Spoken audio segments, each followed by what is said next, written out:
Egghead isn't a sci-fi detour, it's the blueprint of One Piece.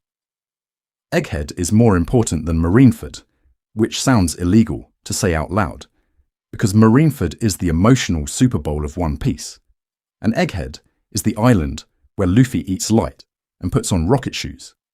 But as far as long-term narrative architecture goes, Marineford shows us how the world feels, and Egghead quietly explains how the world works. And to be fair, that's the part that decides the ending.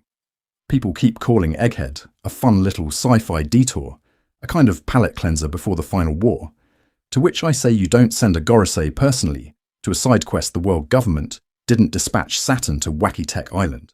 They went to the place where 800 years of redacted footnotes finally got dumped into the main story. This is the first time Oda stops hinting and actually starts explaining Void Century tech.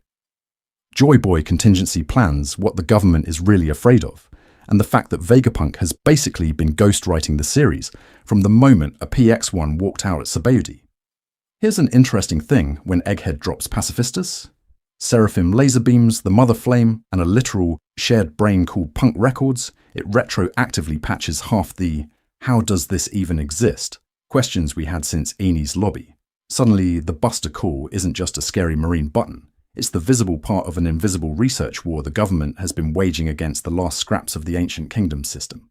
So in this video, we're treating Egghead as the blueprint of One Piece, not a bonus pack. We're going to unpack 4 big pillars. First, Vegapunk's 6 satellites and Punk Records, the hive mind that turns one genius into a civilization-level processor.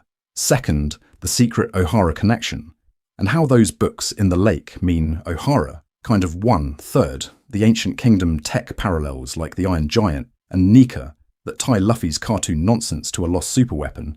And fourth, the Seraphim-based anti-Joy Boy plan the government built as their final patch note against liberation. This is why Egghead is the new Marineford, not because of one ace-level death or a single headline twist, but because after this arc you can't reread Enies Lobby, Sabaody, or even Skypiea the same way. Suddenly Skypiea's cloud architecture looks like a beta version of Egghead's labour phase. Suddenly, Enies Lobby's gates of justice feel like clunky descendants of something. Vegapunk has the real manual for how many miracles were just stolen blueprints. And yes, we're absolutely going to treat every goofy gag as a lore clue. The light food, the holograms, the shoes that yeet you into orbit. If Oda draws it, it counts. Because as far as this series goes, the joke and the prophecy share a panel structurally. This is section 1 of 63. We're starting with the build-up, arriving on Egghead, meeting the satellites, understanding Punk Records, and laying out why this island scares the Gorosei badly enough to step onto the board themselves along the way. We're going to keep name-dropping the real nightmares. Why did the Iron Giant move to Nika's drumming? What is the Mother Flame actually burning? Why does Egghead's layout echo Skypiea and Enies Lobby? And what will the Egghead Incident headline really say? And if Egghead is the blueprint, then the first question isn't what happens here, it's who actually lives here. And why did Vegapunk have to split his own mind into 6 people just to survive? That is where we start next. Welcome to tomorrow. Why Egghead is 500 years too early. So we pull back from that who lives here question, and the story's like, actually, let's talk about where here even is. Because Egghead is not just an island, it's a jump scare. The Straw Hats sail into the new world expecting, more murder blizzards and sea kings, and instead they get a literal sea of fire. That's warm. We're in the most dangerous ocean on the planet, and the water is doing a hot springs cosplay. Then a giant metal shark with laser eyes tries to eat the Sunny, and when they dodge that, a Gundam knockoff in a lab coat punches the shark for being inefficient. Visually, Egghead is a hard reset. The rest of One Piece is steampunk pirate fantasy, and suddenly we've walked into a space-age theme park where the Wi-Fi actually works. And then Oda drops the line. Egghead's technology is 500 years ahead of the world. People treat that like a throwaway flex, to which I say, no, that's a timeline nuke. Because as far as we know, the Void Century is 800 to 900 years in the past. If Vegapunk is 500 years ahead of now, that means his ceiling is way closer to the Ancient Kingdom than to the present. The future island is basically a budget remake of an 800-year-old civilization. Here's an interesting thing. When we break down the tech categories, they're not random. Climate control? We literally see the island wrapped in a man-made weather shell. which suddenly makes Witheria and Nami's sciencey Klimatact feel less like quirky side gags and more like leaked prototypes. Holograms and solid light? That's the same logic as the Pacifista's laser beams and Kizaru's powers, pushed to the point where you can punch a projection and it hits back. Energy systems and combat robots are where it really snaps into focus. The Vega Force 01 is just the Iron Giant's great-grandkid that actually boots up properly. The Sea Train looks like a miracle of Water 7 engineering until you realise Egghead casually has sky roads, hover boots and teleport pods. Suddenly, all those one-of-a-kind inventions we've met since Eni's lobby look like fragments of an older, coherent system. I want to emphasise how much this flips the genre. One Piece has always felt like low-tech world high-fantasy devil fruits. Egghead quietly says no, it's post-apocalyptic high-tech world with mythic cover stories. The world government has been sitting on Vegapunk's brain and drip-feeding it as weapons. Pacifistas, Seraphim, Mother Flame. You don't get giant laser cyborgs out of nowhere. You get them when someone is reverse engineering a lost age. And to be fair, Oda hides this under comedy. The food machine that prints you a buffet from a button press. The clothing machine that instant cosplays the crew in future outfits. Those are civilization-level cheats. That's matter conversion and instant logistics. If this tech were public, hunger and poverty just stop, which is exactly why it's locked on a government-funded island, instead of in every village that's currently eating dirt soup. Egghead's future is actually a reconstruction project. Vegapunk openly admits he's working off scraps, ancient texts, half-functional relics, the Iron Giant that moved to Nika's drums 200 years ago. That's why his inventions feel miraculous and also kind of unstable. Giant sharks that overeat, robots that drain power like crazy, a climate dome that can fail catastrophically. He's building a puzzle with most of the pieces missing. And all of this ties directly into freedom versus control. Free energy, free food, free clothing. This is tech that could make pirates obsolete because no one needs to fight over resources. Instead, the world government hoards it, then escalates the second Vegapunk touches the Mother Flame and gets too close to the ancient kingdom's true power system. If the island itself is this advanced, what kind of brain does it take to build it? And why did that brain decide it needed 6 extra bodies just to function in the first place? 1 brain, 7 bodies, Vegapunk and his 6 satellites. So Vegapunk looks at this island-sized Apple store we just talked about and goes, yeah, 1 body is not going to cut it. And to be fair, when your brain is literally too big for your skull, you either invent a solution or you become the world's saddest balloon. That's where the Nomi Nomi no Mi comes in. The fruit lets Vegapunk expand his brain infinitely, not metaphorically, physically. He cranks his IQ so hard it becomes a zoning violation, then externalizes it as punk records, a giant brain dome sitting on top of Egghead, like God's own Wi-Fi router. But here's an interesting thing. That still doesn't solve the day-to-day problem of being one old guy who has to deal with pirates, marines, Seraphim and the Mother Flame all at once. So he builds 6 satellite bodies, Shaka, Lilith, Edison, Pythagoras, Atlas and York, and plugs them all into the same shared brain. Each one is a shard of Vegapunk's personality that got its own character slot. Shaka is logic and morality, the good boy Vegapunk who actually cares about Ohara's legacy and talks to the Straw Hats like a responsible adult. Lilith is greed and piracy, the part of him that looks at the Thousand Sunny and immediately tries to rob it because as far as scientific funding goes, mugging Yonko crews is apparently a line item. Edison is raw innovation, starting 10 experiments before breakfast and finishing maybe 1. Pythagoras is analysis, the guy running the numbers on Seraphim, Lineage Factor, and every other cursed spreadsheet in this series. Atlas is aggression and justice, literally punching problems in the face. And York is pure appetite and bodily maintenance. She eats, sleeps and poops for all of them. People treat this like a quirky design choice, to which I say, no, this is Oda taking the internal conflict of a scientist working for fascists and turning it into a workplace comedy. Vegapunk's conscience, ambition, cowardice and curiosity are all physically separate, which means they're also manipulable. You don't have to tempt Vegapunk as a whole.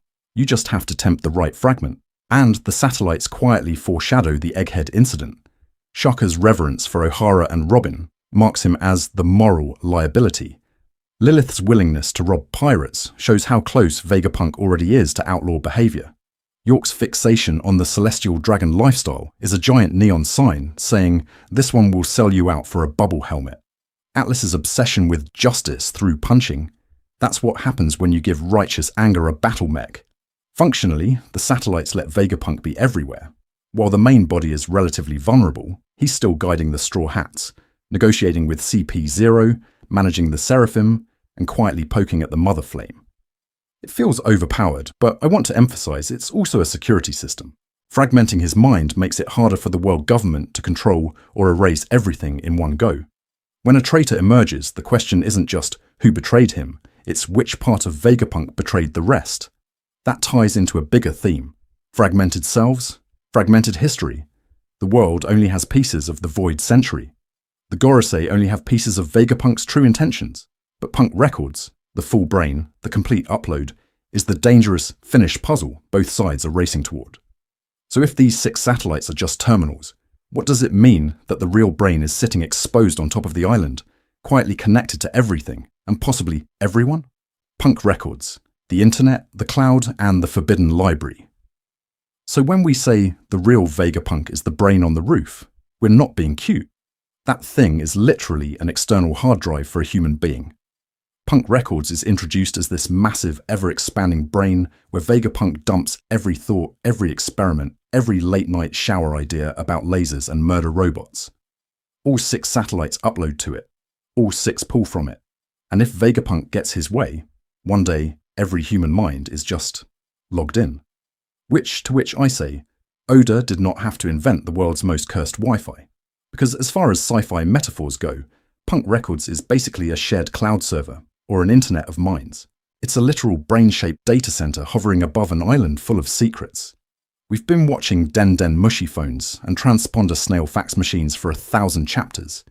And then Oda flips the table and says, yeah, but what if Google Drive was sentient and could vaporize you with a laser? Vegapunk spells out his dream pretty clearly. Connect all human minds, pool all knowledge and experience, and let progress snowball beyond anything a single genius could do. You eat a devil fruit? Instantly, everyone understands exactly how it warped your body. Someone discovers a new energy source? The entire planet updates like a software patch. It's the ultimate collaborative research system, and to be fair, that's kind of beautiful on paper. But here's an interesting thing. Baked into that utopia is straight horror. If everyone's mind is plugged into one external brain, whoever controls Punk Records doesn't just control data. They control reality. Memories can be edited, history can be overwritten, inconvenient truths can get quietly deleted from the global cache. That's not a hypothetical either, that's literally what the world government already does. With censorship, with erased islands, with buster calls. Punk Records just scales their favourite crime. And this is where it starts rhyming with Ohara. Ohara's Tree of Knowledge was a centralised library trying to preserve the past. Punk Records is a centralised library trying to accelerate the future. One looks backward at the Void Century, one looks forward at new tech like the Pacifistas, the Mother Flame, the Seraphim. Egghead is the collision point where those two directions smash together in one giant exposed brain. I want to emphasise how dangerous that is. If Punk Records really holds Vegapunk's full understanding of Devil Fruits, Lineage Factor, Ancient Kingdom tech, and the Mother Flame's power output, its existence is a direct threat to Imu and the Gorosei. You don't need to publish a poneglyph if the world's smartest man already uploaded the cheat sheet to God's hard drive. And it gets worse.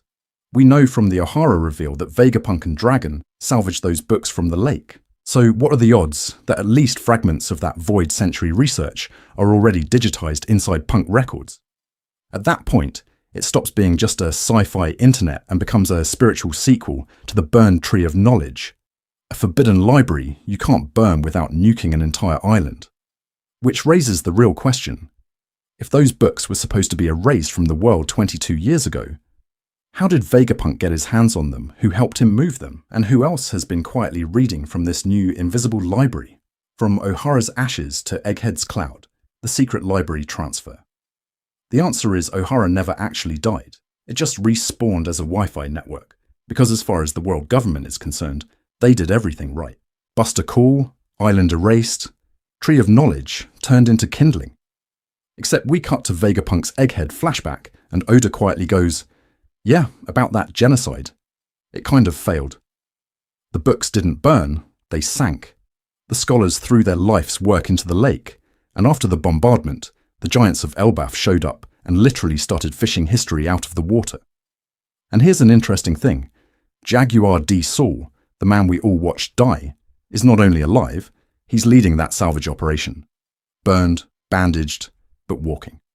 The same guy who told little Robin she'd find friends on the sea becomes the guy who physically carries her past into the future. Then Vegapunk arrives on O'Hara's corpse, expecting a graveyard of ideas, and finds a lake full of contraband books and a field full of giant librarians.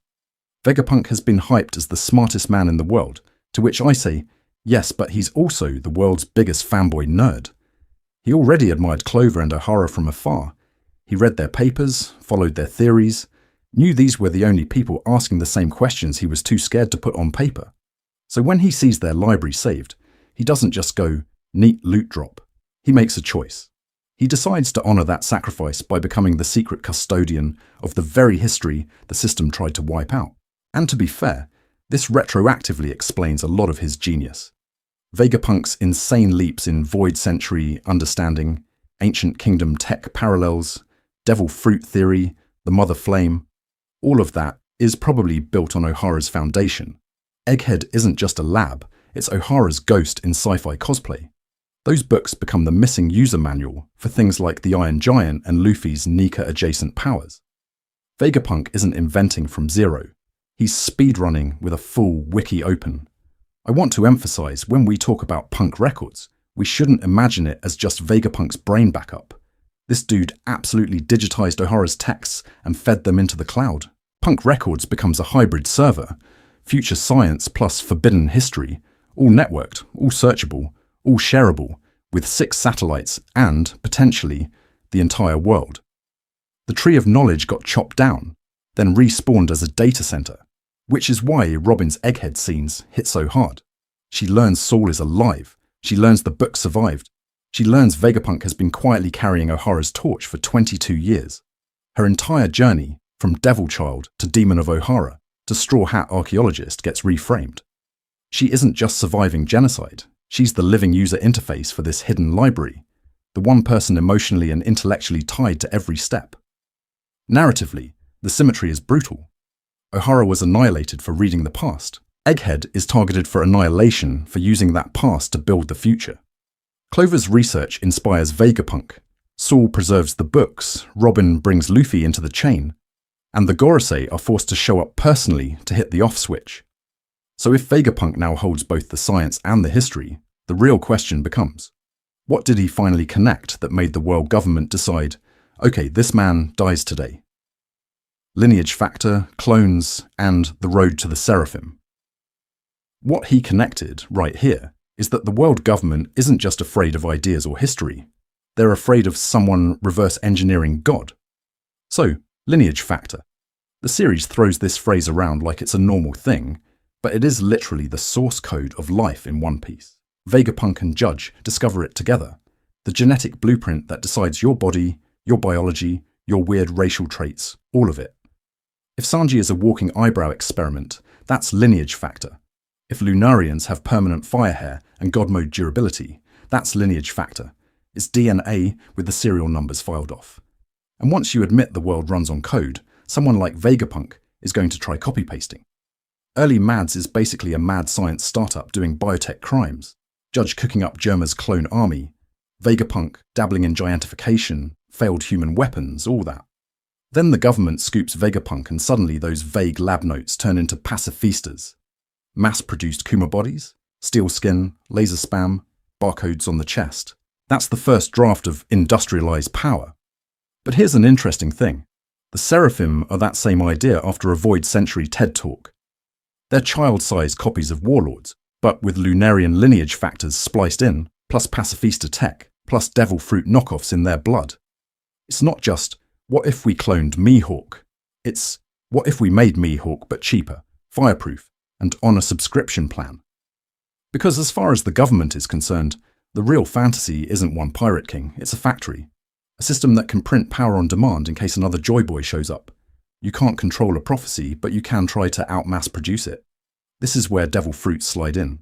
Vegapunk basically tells us devil fruits are wishes, that became a different life form, then hijack your lineage factor to rewrite your body. That's why eating one permanently changes you. Once he understands that, artificial zones stop being wacky side gags, and green blood in the Seraphim becomes the logical endpoint, liquid devil fruit data, piped into cloned bodies like software licenses. And to be fair, you don't just casually invent rewrite the soul tech. I want to emphasize how suspicious the timing is. O'Hara dies for poking the Void Century, Vegapunk visits the ruins, reads the saved books, and then, mysteriously, levels up from lasers to life editing and clean, infinite energy. To which I say, you are not that smart on your own, old man. Someone did this before you, at ancient kingdom scale. The horror is that the world government looks at god-tier biotech and free energy and goes, what if we made child soldiers? The Seraphim are literally kids, branded, obedient, stacked with stolen bloodlines, disposable, upgradable, modular. If one dies, print another. Vegapunk's unforgivable move, in their eyes, isn't cloning. It's connecting that cloning to forbidden batteries like the Mother Flame. Suddenly you don't just have one Iron Giant or one Nika-adjacent freak accident. You have the recipe for a whole army of ancient kingdom tier monsters.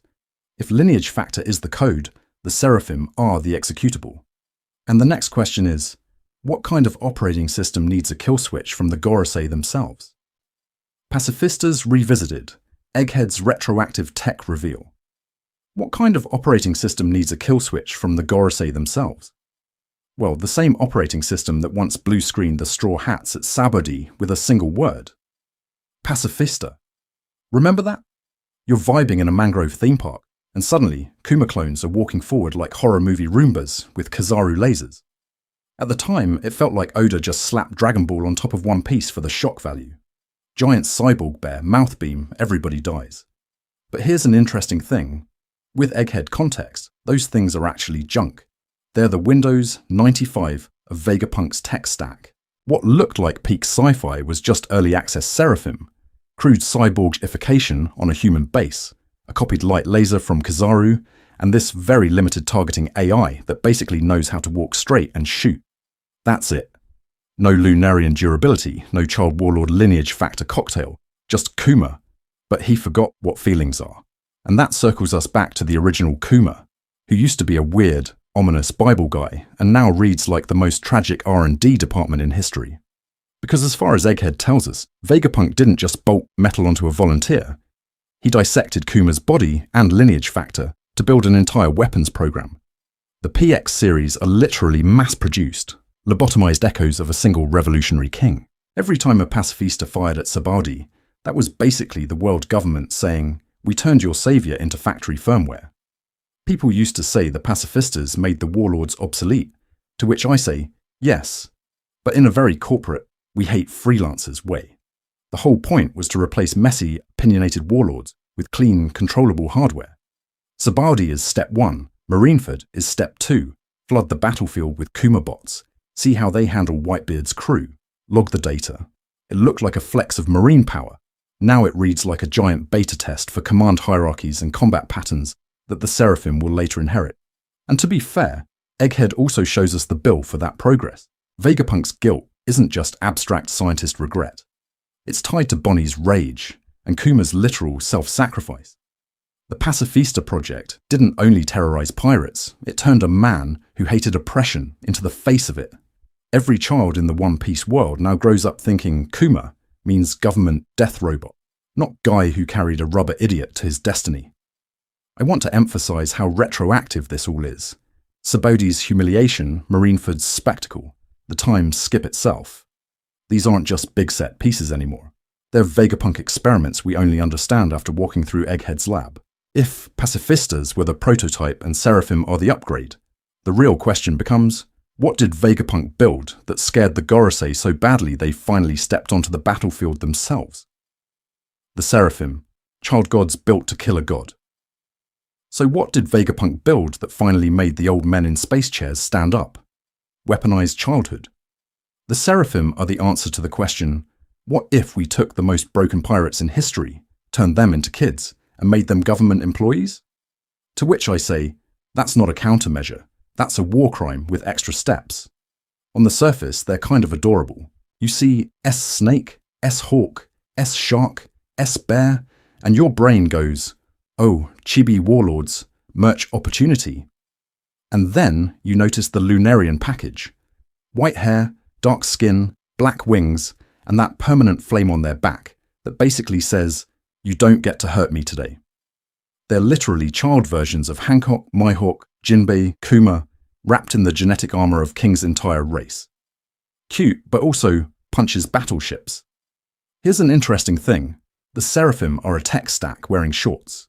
Vegapunk starts with cloned bodies via lineage factor, splices in Lunarian durability, then pumps green blood through them so they can mimic paramecia powers. So S-Snake has Hancock's love, S-Shark has Jinbei's swim fist nonsense, all without touching a real devil fruit. And sitting on top of that is a layered command chip system, this little hierarchy pyramid where the Gorosei sit at the top, then Vegapunk, then specific government agents like CP0 or certain Marines. Because as far as combat design goes, these things are absurd. When the flame is on, their defense is near impenetrable. When it goes off, they get faster and still hit like a truck. They have access to busted devil fruit style abilities in bodies that are still growing, still modifiable, still upgradable. And Vegapunk explicitly frames them as scalable. Given enough resources, you don't just have one pacifista army, you have a mass-produced pantheon of mini Mihawks and baby Hancocks. This is where the anti-Yonko, anti-Joy Boy intent really shows. The world government is done gambling on individual heroes like Garp or Sengoku. They want a modular, obedient system. Take the DNA of the world's strongest pirates, strip out the rebellion, and repackage that power as state property. It's the same logic as erasing Joy Boy's name from history, but trying to keep his weapons and tech. And to be fair, the moral horror is doing a lot of heavy lifting here. These aren't just clones, they're children modelled after pirates, grown in a lab with no agency, no real future, just this baked-in obedience. Living statues of power that bow when someone with a higher chip walks in. It's slavery with extra science. Egghead weaponizes that horror for tension. We watch the command priority flip from CP0 to Vegapunk, to the Stella, to the satellites, to the straw hats. And every time you start to relax, the story reminds you, if a Gorosei finger taps that snail, every order gets overridden. The whole island is basically playing hot potato with child gods, while Saturn is on his way to slam the factory reset to murder button. I want to emphasize how thematically on the nose this is. In a world where the sun god Nika is real, where liberation is literally a cartoon, the government responds by building its own artificial pantheon. Manufactured gods, designed not to free slaves but to keep them in chains. If Joy Boy is improvisational jazz, the Seraphim are a fascist marching band. But that raises one last problem. Mass-produced god weapons are expensive. What kind of energy source and ancient tech did Vegapunk quietly dig up to make a global Seraphim rollout even possible? And why was that the line that made the Gorosei decide, okay, send a demon to Egghead? The Mother Flame, ancient energy in a modern doomsday device. So the answer to how do you mass-produce baby gods is apparently you steal fire from the sun and put it in a battery. Because that's basically what the Mother Flame is. Vegapunk's attempt to take the vague, mythic idea of infinite energy and turn it into a compact, near-limitless power core you can plug into a coffee machine or a war crime. On Egghead, that looks wholesome. The climate controls, the holograms, the food printers, the labor phase floating in the sky, this entire 500 years ahead island is literally running off a prototype Mother Flame. It's the beating heart of the system. Vegapunk's dream is very simple and very One Piece. Free energy that can power islands, feed people, and make travel cheap enough that the whole world can actually move. Utopia by way of better charging cables. But here's an interesting thing. The first time we really see what the Mother Flame can do, it's not on Egghead, it's on Lulusia. That insane sky-based blast Imu calls down, erasing an island from the map like someone hit delete on a globe. Vegapunk later recognizes the signature and realizes a portion of his prototype was quietly siphoned off to power that weapon. People like to say Vegapunk built the ancient death laser, to which I say he actually built the battery, and the world government immediately did what every corporation does with new tech, turn it into a subscription-based apocalypse. And to be fair, Vegapunk is not inventing this from nothing. The story keeps screaming that he's reverse engineering an ancient kingdom energy system. The Iron Giant that attacked Mary Joyce 200 years ago, moved by the drums of liberation, is basically a walking insert mother flame here port. Some motifs are everywhere. Nika, Joy Boy, Shandora's son, Skypia's Sky Island tech, even Egghead's shining dome. As far as visual language goes, Oda is begging you to connect Sun God to Sun-like reactor. I want to emphasize how big the stakes are here. In one direction, Mother Flame is the end of scarcity. No more energy monopolies, no more celestial dragons deciding who gets light and who sits in the dark. In the other direction, it is literally the core of a planet-busting weapon in the hands of the same people who already erased 1 century of history and one random island just to test the feature set. Which way do you think the Gorosei are leaning? Vegapunk's horror when he realizes Lelouch was destroyed with his work is the tipping point. That's the moment the goofy applehead scientist finally snaps and goes, "Okay, we're done," and decides to broadcast the truth to the entire world. Because as far as he's concerned, keeping this energy secret is now more dangerous than exposing it. Egghead itself becomes the testbed for reintroducing ancient kingdom-level power into the modern era. And the Gorosei understand that if this spreads, their monopoly collapses. Joy Boy's sun-powered wonders have been repurposed into a doomsday laser. But if the mother flame is the battery, then what was it originally meant to wake up? Oh right, there's a giant ancient robot sleeping under the lab, just waiting for the drums to start again. The Iron Giant, a 200-year too late visitor from the Void Century. So yeah, about that giant robot under the lab that everyone keeps forgetting about like it's a filler arc. This thing is not background decoration. The Iron Giant is basically a 900-year-old war crime in mecha form that showed up to the party 200 years too late, punched at God's front door in Marie-Joie, ran out of battery mid-revolution, and has been literally face-planting in storage ever since. Here's what we actually know. It was built around the Void Century, it somehow climbed the Red Line and attacked the Celestial Dragon's capital, and then just stopped. No fuel, no known power system, nothing. The world government couldn't make it move, couldn't replicate it, so they did the next best thing. Archive the problem. Vegapunk ends up with it on Egghead, treating it like his personal holy grail of, how is this thing even real?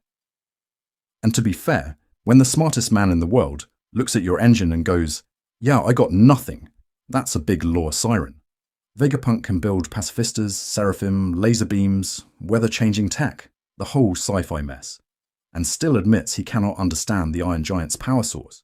He explicitly connects it to that same ancient kingdom energy he's chasing with the Mother Flame. So as far as the series is concerned, this robot is running on Joy Boy gasoline. Here's an interesting thing. It's not the Mother Flame that wakes it up. It's Luffy. During Wano, when Luffy hits Gear 5, and the drums of liberation start pounding, that sound crosses the planet and the Iron Giant on Egghead twitches back to life, despite having no external power at all. No charging cable, no solar panel, just pure narrative Wi-Fi. People call that a gag, to which I say, mate, that's an operating manual. The robot is literally tuned to Nika. Its on switch is the concept of liberation. That implies ancient tech wasn't just advanced. It was spiritually keyed to Joy Boy's existence. Liberation isn't just an ideal in this world. It's a frequency, a system input. Joy Boy laughs, the drums play, the hardware boots. And suddenly Egghead's whole aesthetic clicks. The Sky Island-style buildings, the holograms, the clean white future city. It all feels like Skypia, Shandora, Eni's lobby mashed together because Vegapunk is kind of speedrunning a reconstruction of the ancient kingdom. But he's missing the one ingredient Luffy casually brings into every room, that liberation energy, for lack of a better term. Vegapunk can copy the architecture, he can't copy the soul. So who pointed this thing at Marie-Joie 200 years ago? Someone in the post-Void Century world clearly managed a partial reboot and said, what if we just send the ancient kingdom's mech to punch the gods? It failed because the power ran out, but the intent is obvious. Weaponize a forgotten ally of Joy Boy against the world government. I want to emphasize how symbolic that is. Egghead is literally storing a dormant Joy Boy ally beneath the lab, while the new Joy Boy eats lunch upstairs and the world government's kill squad circles the island. If a powerless relic can still answer Nika's drums after 900 years, what happens when the Gorosei realize Joy Boy's return isn't just a prophecy, It's a global system reboot, and every erased ancient weapon is sitting there waiting for the update to install. Sky Islands, Shandora, and why Egghead looks familiar. And that system reboot line isn't just metaphorical, because as far as Egghead is concerned, the operating system has been on your screen since Skypiea, and we all just clicked, "Remind me later," for 20 years. Look at Egghead's skyline for a second. Floating walkways, weirdly solid clouds, buildings that feel like bubbles more than towers. We're supposed to go, "Wow, futuristic," to which I say, we've literally seen this before. Skypiea's upper yard had vine elevators, cloud roads, and Shandora's golden city buried in the sky like a crashed satellite. That whole arc is about a civilization physically closer to the heavens, sitting above the primitive blue sea, and guarding tech that's advanced and ruined at the same time. Egghead just updates the UI. Swap out overgrown ruins for clean domes and holograms, but the core idea is identical. People once lived in the sky like it was normal. Here's an interesting thing. When you walk around Egghead, the island is chopped into neat zones with light-based routes, security beams, and segmented access. That feels new, until you remember Eni's lobby. An island that is eternally day, perched on an impossible waterfall, connected by the sea train, and crowned with the gates of justice, giant doors that function more like a login screen than architecture. We treated that as, wow, the government is rich, but Egghead retroactively screams, no, they're tenants. The world government has probably been squatting in leftover ancient infrastructure, slapping their logo on whatever still turns on. And to be fair, Oda has been yelling this at us with the materials alone. Shandora's ruins refuse to crumble properly. The poneglyphs are indestructible stone USB sticks. The gates of justice shrug off cannon fire. Now Egghead adds lab domes that withstand Buster Call level bombardment and laser grids that feel like downgraded ancient tech. It's all the same construction standard. Giant, overbuilt, and way too durable for a world where ships explode if you look at them wrong. I want to emphasize that Egghead's sci-fi vibe is not actually a new aesthetic. It's Oda circling back to the ancient kingdom look we glimpsed in Skypiea. Rounded forms, sun motifs, open sky integration. This is Nika-coded architecture. The iron giant that climbed Mary Joyce 200 years ago? That thing looks more at home in Shandora than in Marineford, and it wakes up to the drums of liberation that Luffy now embodies. Joy Boy isn't just a guy. He's the user manual. Eni's lobby's eternal day, and that nonsense waterfall start to feel less like fantasy and more like bad maintenance on a global energy grid. Vegapunk, chasing the mother flame, is him trying to reverse engineer whatever powers those phenomena. The sea train, the climate control, the light routes on Egghead, they're all baby versions of a Void Century power system we only have fragments of. And this is where Shandora and Egghead line up perfectly. Shandora's mission was protecting history in stone. Egghead's is protecting it in code. One guards a poneglyph, the other guards punk records and O'Hara's research. Same role, different medium, same reaction from the government. Burn it, sink it, pretend it never existed. Oda's basically using Egghead to tell us, hey, those miracles you shrugged at, Skypiea, Eni's lobby, the sea train, those were ancient kingdom fingerprints. Now we finally have vocabulary for it. Void Century energy, Mother Flame, a shared brain in punk records. Which raises the real endgame horror question. If the whole world is quietly built on ancient hardware, what happens when a fully awakened Joy Boy stops being a glitch in the system and starts pressing every on button the world government has been praying no one finds? Luffy's Nika. Awakening, the key that fits every ancient lock. So when we say pressing every on button, we're not being metaphorical English teachers. The story actually shows us what that looks like the second Luffy hits Gear 5. Quick rewind to Wano. Luffy dies. His heartbeat goes off script, and suddenly the series remembers it's a cartoon. The Gomu Gomu no Mi is revealed to be the Hito Hito no Mi model, Nika, a mythical Zoan that turns him into the literal sun god of liberation. His heartbeat becomes the drums of liberation. He's laughing while reality rubberizes around him. And the Gorosei are on FaceTime losing their minds about a fruit that has evaded them for 800 years. People called it an aspool, to which I say, sure, but it's a very specifically shaped aspool that just so happens to fit a bunch of very old locks. Because as far as Egghead is concerned, those drums aren't just a fun sound cue. They're a Wi-Fi signal from the Void Century, The Iron Giant, this rusted relic that attacked Mary Joyce 200 years ago for no reason anyone could figure out, has been dormant for centuries. Then Luffy's heartbeat shifts into Nika mode, and the thing twitches like someone just plugged it into a charger. That is not subtle. That is Oda waving a neon sign that says, Ancient Kingdom tech is literally tuned to Joy Boy's frequency. So Luffy stops being just the next Yonko contender and becomes a walking compatibility key. Any ancient ship, weapon, robot, maybe even entire island that survived the purge. He's the one user account that never got deleted. And to be fair, that retroactively explains why the world government treats this one, Zone, like it's a nuclear cheat code. They're not afraid of rubber punches. They're afraid of him walking into some forgotten ruin and the entire place booting up like, oh, Joy Boy's back, time to overthrow God. Here's an interesting thing. Vegapunk is basically trying to cosplay Neko with math. The Mother Flame, his energy research, Punk Records as a shared brain, all of it is him brute forcing what the Sun God does by existing, channeling some kind of sun/liberation power into machines and infrastructure. He literally recreates a Void Century super battery, and the moment that overlaps with a genuine Nika awakening, Egghead turns into a live fire test of ancient hardware. I want to emphasize how existential that is for the world government. One Joy Boy is already the nightmare scenario that ended the last world. A Joy Boy who can wake up the ghosts of that world, its robots, its weapons, maybe even its information system buried under the seas, means their 800-year patch job on reality starts uninstalling itself overnight. That's why the Gorosei's obsession with the Nika fruit reads different now. They weren't just worried about a strong Zoan, they were terrified of the one being who can interface with a buried layer of the setting they can't edit or censor. Egghead is the first time we see that new dynamic go live. Nika's existence plus Vegapunk's half-remembered reconstructions equals a planet where ancient tech starts to stir, and the world government's response is to escalate from buster calls to personally descending monster gods. If Luffy is the key and Egghead is the lock, then the Egghead Incident is what happens when the world government tries, one last time, to slam that door shut before the rest of the world hears those drums. The Gorosei stepped down from heaven. Why Egghead broke the rules. So when we say personally descending monster gods, we're not being cute.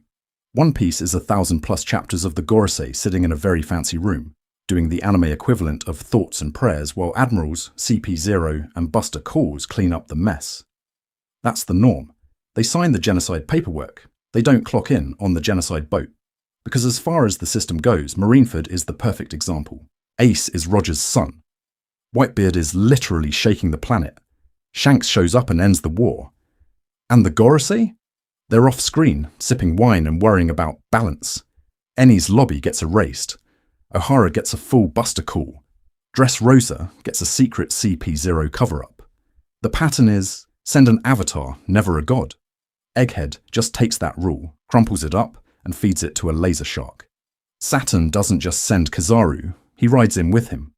A Gorosei physically steps onto the island, backed by a fleet, pacifistas, and seraphim.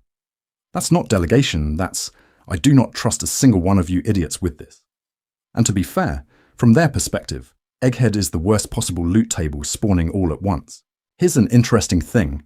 Every major world government nightmare scenario we've heard about is converging on this one day. Vegapunk has the O'Hara research plus Punk Records, which is basically a brain cloud that can't be burned. He's cracked Mother Flame, an energy source that can feed ancient weapons. The Straw Hats are here, Luffy is in full Nika mode, and the Seraphim command hierarchy still gives Vegapunk a backdoor into the world government's ultimate child soldier upgrade pack. If you're the Gorosei, do you really trust Kizaru's vague work-life crisis to handle that alone? So Egghead becomes the nightmare combo, the scientist who knows too much, the Joy Boy who can literally wake up lost tech, and the potential for a global broadcast of the Void Century truth, all on a sky island that already visually rhymes with Shandora, Skypiea, and Eni's lobby. It's like Oda stacked every "this could break the world" idea in one lab, and then pressed the big red live on air button. And that's why this is actually a step beyond Marineford. Marineford was about image management. Execute Ace, break Whitebeard, prove the Marines still have power. Egghead is about protecting the original sin itself, the monopoly on ancient tech and the lie of the last 800 years. You don't send paperwork to deal with that. You send a god with admin privileges. Saturn's whole presence screams failsafe.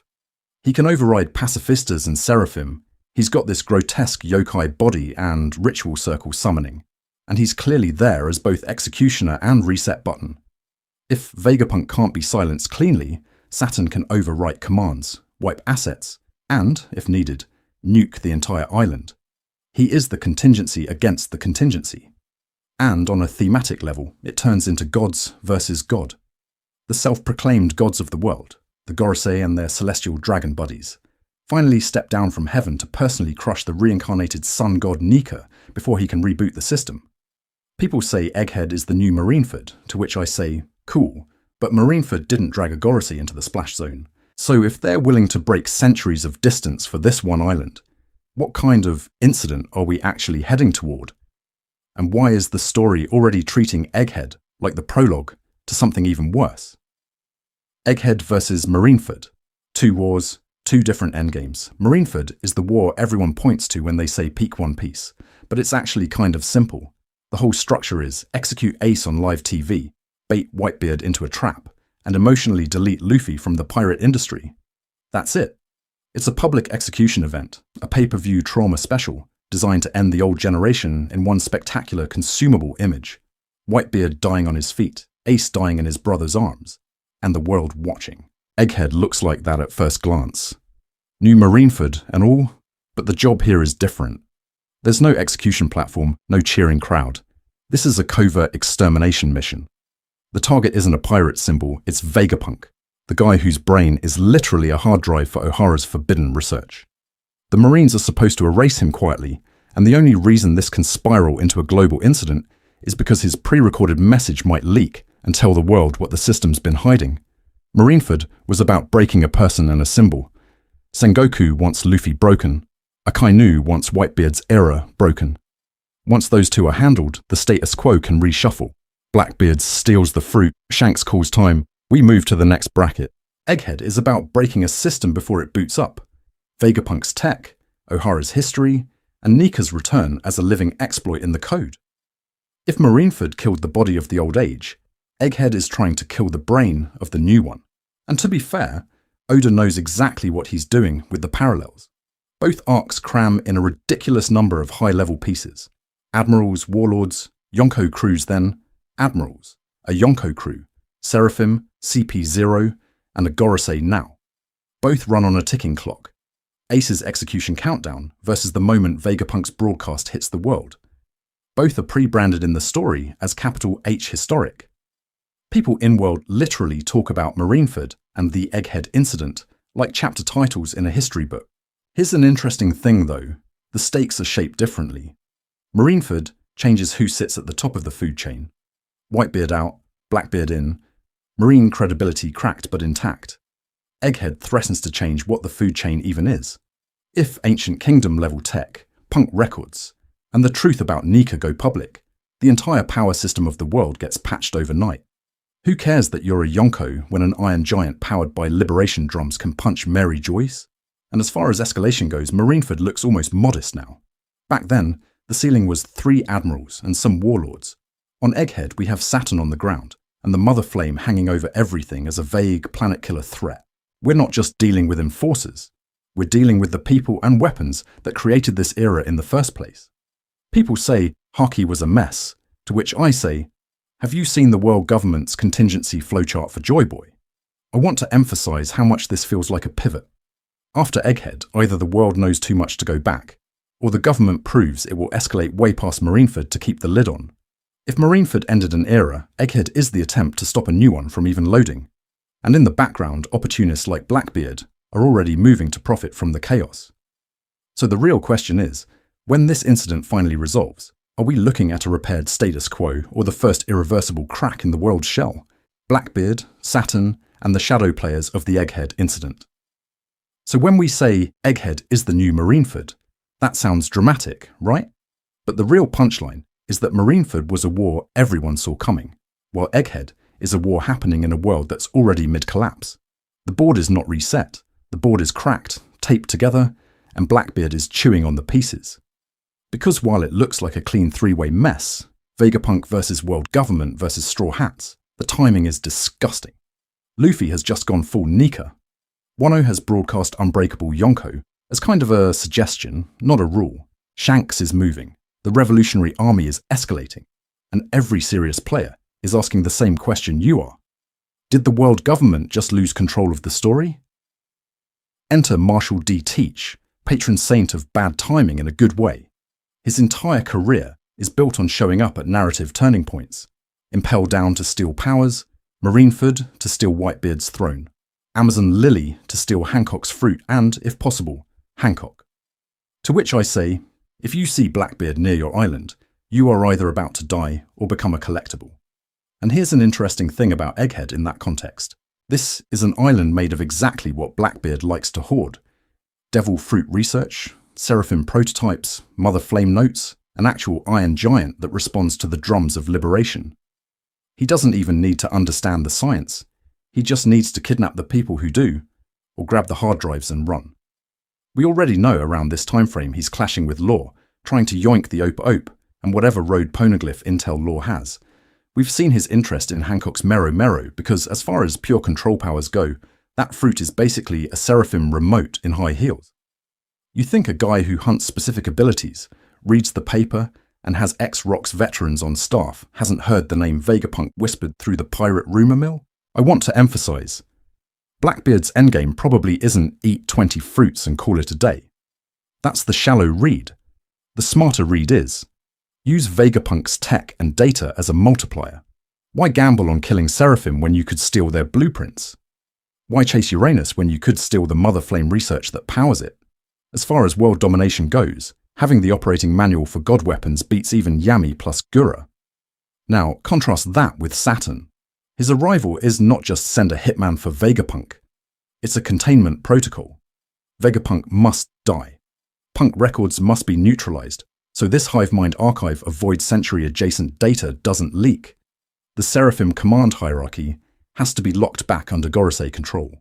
Any Joy Boy coded tech, the Iron Giant, Nika reactive systems, even the Sky Island infrastructure that mirrors Shandora, either gets destroyed or tagged and bagged. So the Egghead Incident is layered. On the surface, it's a Navy op with Kizaru and a Buster Call. Underneath, it's a Gorosei emergency response to a failed information blackout. In the shadows, you have pirate opportunists like Blackbeard circling, waiting for the moment when an admiral, a Yonko crew, and the world's greatest scientist all punch holes in each other's defenses. And to be fair, that's why this is our transition point. We've set up the players, Vegapunk and his satellites, the Seraphim, Saturn, and the Gorosei, the Straw Hats, and those shadow pirates. And we've laid out the toys, Punk Records, the Mother Flame, the Iron Giant, the Devil Fruit Lab. Next, we walk through what happens when all of that collides in real time, and the incident finally starts earning its capital letters. Because history is about to record something called the Egghead Incident. The only real question is, whose version survives? The world government's sanitized press release or Vegapunk's last desperate broadcast of the truth? Punk Records, the internet, but make it oppressive. So when we talk about the Egghead Incident, it's really tempting to focus on the punchy stuff. Luffy versus Saturn, Kizaru speedrunning a nervous breakdown, the Iron Giant waking up like Windows 98. But the actual final boss of this arc isn't a person, it's a hard drive. Egghead's real battlefield is a piece of cloud storage called Punk Records. On paper, Punk Records is simple. Vegapunk took his brain, externalized it into a giant apple-shaped data cloud, and wired every satellite to upload and download to it daily. That's the sci-fi gag version. But the serious version is that this is the most broken information system in the series. It's not just his memories of, like, how do I make a laser bear? It's Void Century research. Blueprints that echo ancient kingdom tech. O'Hara's rescued books. The logic behind the Mother Flame. Kill one Vegapunk body. And to which I say, cool, you just deleted one local cache. The server is still online. Here's an interesting thing. We've already seen competing information ecosystems all series, we just didn't have the vocabulary. O'Hara's tree library was a physical Punk Records, a place where scholars pooled knowledge across generations. The Poneglyph network is an encrypted, distributed database that the world government literally can't edit. Morgan's runs a global, weaponized RSS feed, drip-feeding truth as headlines. Punk Records is what happens when you smash all three ideas together and then give it Wi-Fi. And that's where the ideological tension snaps into focus. Vegapunk's dream is a world where everyone can, in theory, jack into a shared mind, contribute their experiences, and instantly benefit from everyone else's. He basically wants a hive mind Wikipedia where the edit wars are just reality. The world government, because as far as they're concerned, power is information going one way, wants the opposite, a vertical system. Secrets go up, propaganda goes down, no feedback, no corrections, no peasants logging in to ask, hey, what's an ancient kingdom? I want to emphasize how terrifying Vegapunk's pitch sounds to them. If Punk Records ever goes public, every citizen becomes O'Hara overnight. You don't need Robin to read a poneglyph if you can just download the notes of 100 dead archaeologists Vegapunk quietly backed up after the Buster Call. You don't need Imu's monopoly on ancient weapons when some random kid in East Blue can stumble on a schematic tagged cool sun laser. Do not use. So Egghead turns into an invisible war over whether this brain survives. The Gorosei aren't just here to kill a scientist. They're here to wipe a server that might resurrect the ancient kingdom in software form. If Punk Records lives, its data can be copied, scattered, maybe even synced with the Iron Giant or whatever Joy Boy adjacent tech Luffy's awakening is pinging.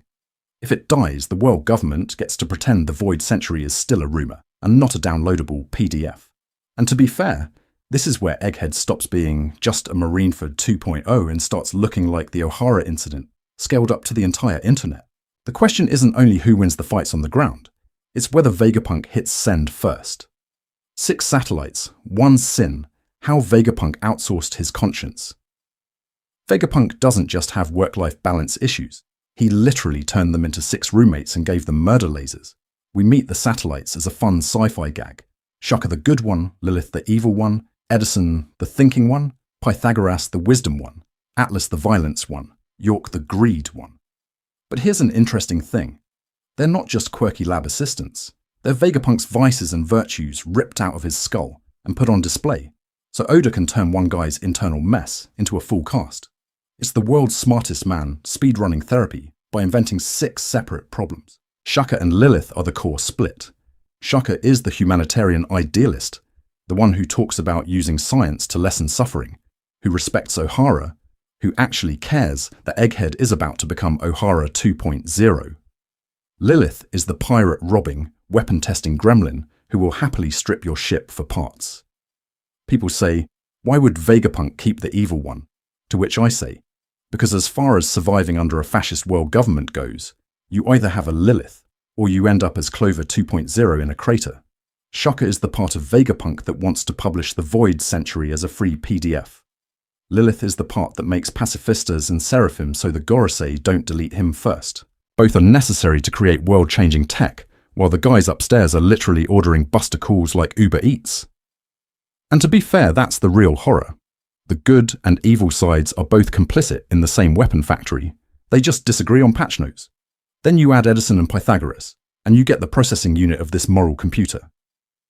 Edison is the hyperactive idea machine, the what if we built a sun cannon, impulse. Pythagoras is the archivist, the one cataloguing O'Hara's books, the one quietly tying Punk Records back to that lake full of forbidden knowledge. Together they're Vegapunk's intellect with the brakes half installed. They can model consequences, but the system is rigged to prioritize discovery over restraint. Atlas and York are where it gets nasty. Atlas is unfiltered rage, the part of Vegapunk that wants to punch the world government in the face but can only punch holograms. York is appetite, food, sleep, comfort, status. Vegapunk literally gives greed its own body, then leaves it plugged into Punk Records. How is that not a time bomb? Of course, the I want to live well fragment eventually looks at the Buster Call forecast and goes, yeah, I'm siding with the people who own Marie Joie's bathrooms. I want to emphasize, York's betrayal isn't random characterization, it's system design. Every day she's downloading Vegapunk's fear, his ambition, his awareness that he's disposable. Punk Records means every contradiction gets written back into the same shared brain. The part that loves O'Hara and the part that built the mother flame? Same cloud drive. That's why his inventions can plausibly save the world and doom it at the same time. The OS itself is morally split, And if this is what one man looks like when you externalize his conscience, what does that say about a whole civilization that might have run on a shared mind? Next, we have to talk about how Punk Records is probably just the kiddie pool version of whatever the ancient kingdom was doing. Pacifistas, Seraphim, and the missing link called Lineage Factor. And if Punk Records is the kiddie pool, Egghead is where Oda finally lets us see what happens when you teach the kiddies to play God. Because as far as science horror goes, the real monster of this arc isn't the Iron Giant or Saturn. It's a 3-word phrase the story's been quietly tiptoeing around since Saibody Lineage Factor. In universe, Lineage Factor is just the blueprint of life. It's DNA with better branding. Vegapunk straight up says that once you crack that code, you can copy, paste and mod people like their save files. Artificial devil fruits? That's just him reverse engineering the devil imprint baked into someone's lineage factor and printing it into an apple. Lunarian hybrids like the Seraphim? That's taking King's racial data, splicing it into cloned warlord bodies, and hitting export on God mode. And to be fair, this is where people say, oh, so the pacifistas were just robots. To which I say, no, the pacifistas were the rough draft essay you turn in at 3 AM. So you can learn how badly you've misunderstood the assignment. Early on, they're these clunky Kuma-branded cyborgs shooting Kizaru lasers, and we all went, wow, that's the endgame weapon. But rewatch Sabayody after Egghead, and it feels different. They're clearly weapons tests, mass-produced laser tech, basic cybernetics and obedience protocols. The point was never make a Kuma army. It was test if the system for controlling living bodies and light-based firepower actually works in a crowd. Here's an interesting thing. Every upgrade we see after that is less metal, more biology. The Seraphim are the perfected fusion, child-sized clones of the warlords, so they grow, adapt, and can be replaced if one dies. Lunarian traits stapled on top, black wings, white hair, brown skin, flame on back, because durability is easier than teaching them haki. Pacifista lasers in the palms.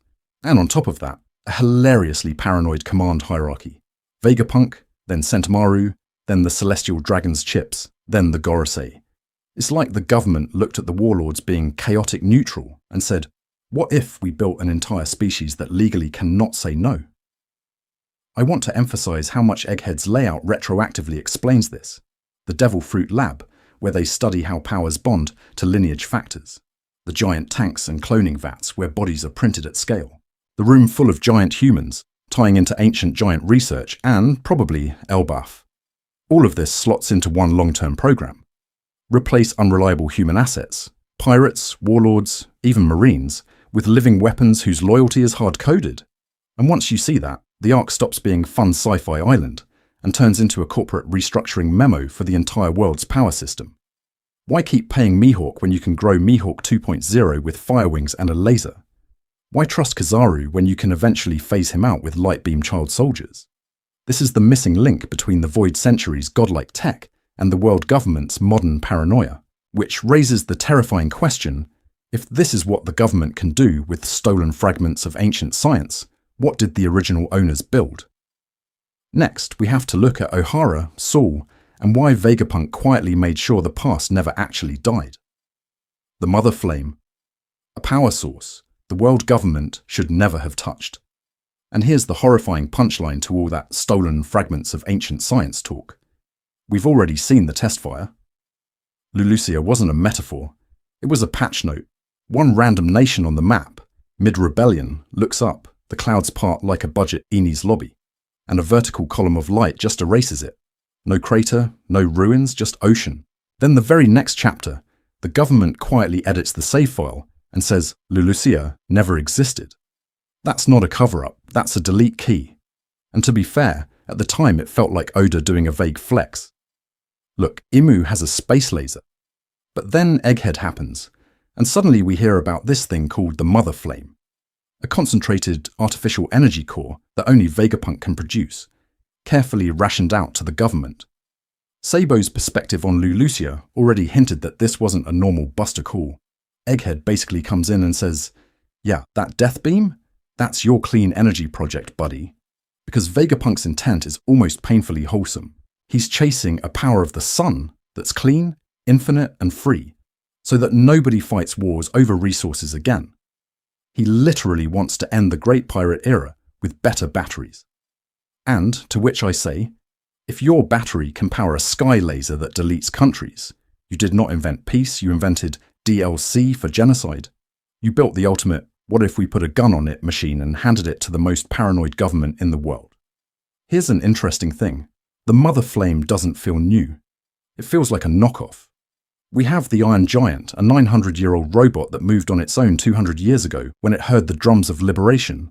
It runs on some unknown energy source Vegapunk can't replicate, but he can kind of approximate it. Egghead's eternal flames, the light panels, the Sky Island architecture that mirrors Shandora and Skypiea, all of it screams, we are recreating a lost operating system with duct tape. So as far as scale and precision go, the Lulusia beam looks less like a brand new weapon and more like the government finally managing to boot up a scuffed ancient weapon emulator. They're not innovating. They're speedrunning whatever the ancient kingdom already did, but without the philosophy that went with it. Remember, Imu is sitting on a throne surrounded by maps, crossing out islands like they're failed experiments. That's not deterrence. That's QA testing. I want to emphasize how fast Vegapunk connects the dots. Once he realizes the Mother Flame he supplied has already been weaponized by Imu, the moral flaw drops out. This is the moment his whole "I'll work with evil to fund good science" system collapses. Ohara's books survived. The Iron Giant wakes up to Nika's heartbeat, and now his own dream energy is erasing nations. What do you even do after you invent the ammo for God's eraser? You flip. You betray the world government, you record a global broadcast, and you decide the only safety left is in everyone knowing the truth. Which raises the next problem. If Vegapunk finally chooses honesty, who actually survives long enough to hear him? And what does that do to people like Robin and Saul when the past they died for suddenly speaks back? From Ohara's ashes to Egghead's hard drive. So when Vegapunk hits go live on his world-ending TED Talk, that signal didn't just come out of nowhere. It started in a library that doesn't exist anymore, on an island the government literally deleted. And that's not poetic exaggeration, that's just the Ohara business model. We all remember the broad strokes. Professor Clover pokes too hard at the Void Century, connects the ancient kingdom to the poneglyphs, and the Gorosei basically speedrun the death penalty via Buster Call. Saul dies laughing, Robin escapes as an 8-year-old war criminal, and Ohara becomes the franchise's permanent trauma flashback. People often treat that as a closed tragedy, to which I say, have you met Oda? He files every dead archaeologist under future setup. Because as far as the lore is concerned, the Ohara incident is not the end of that research, it's the prologue. Here's an interesting thing. 22 years ago, before Punk Records, before the giant apple head, Vegapunk quietly visits the ruins of Ohara. He walks through this burned-out tree of knowledge, sees the lake full of books that the giants have hauled out of the fire, and realizes that the world government's erasure is already a mess. The scholars had a backup plan. And who's waiting there? Jaguar D. Saul, the man we watched die under an ice sculpture, is alive, bandaged, commanding giants to rescue knowledge like it's treasure. Vegapunk and Dragon show up, look at this soggy, forbidden library, and go, yeah, we're stealing this. That's the moment Egghead is actually born. Not when the lab was built, but when Vegapunk decides that his brain is going to be the new tree of knowledge. Those books don't just sit in a cave somewhere. They get split. Physically, they're brought to Elbaf, guarded by giants who already respect Ohara's sacrifice. Digitally, they're eaten by Vegapunk's brain. Punk Records becomes the cloud storage version of the Ohara library. Every page, every Void Century theory, every map Clover died for gets uploaded into this hive mind system that all 6 satellites can access. Egghead turns into a mobile, weaponized Ohara, same spirit, different operating system. And to be fair, that's kind of insane. The world government thought they had vaporized the problem. They signed the Buster Call, watched the island burn, and went to bed smug. What they actually did was create the perfect excuse for their greatest scientists to go full data hoarder on the very knowledge they feared. They bankroll Vegapunk's research, fund his giant brain tower, let him build a global network, not realizing the core database is things that can kill us 101. I want to emphasize the irony here. The same regime that massacred Ohara also paid overtime for its resurrection. Robin spends 20 years thinking she's the last flame of that past, while somewhere else, Vegapunk is literally expanding it, cross-referencing it with Ancient Kingdom tech and turning it into broadcast ammo. So when that Egghead signal finally goes out, what you're hearing isn't just Vegapunk talking, it's O'Hara posthumously logging back in. Which leads to the next terrifying question. If the Tree of Knowledge learned how to move, what happens when the world government finally decides to chop it down a second time, this time in real time, on camera? Clover, Saul, Robin, Vegapunk, the secret alliance that never met.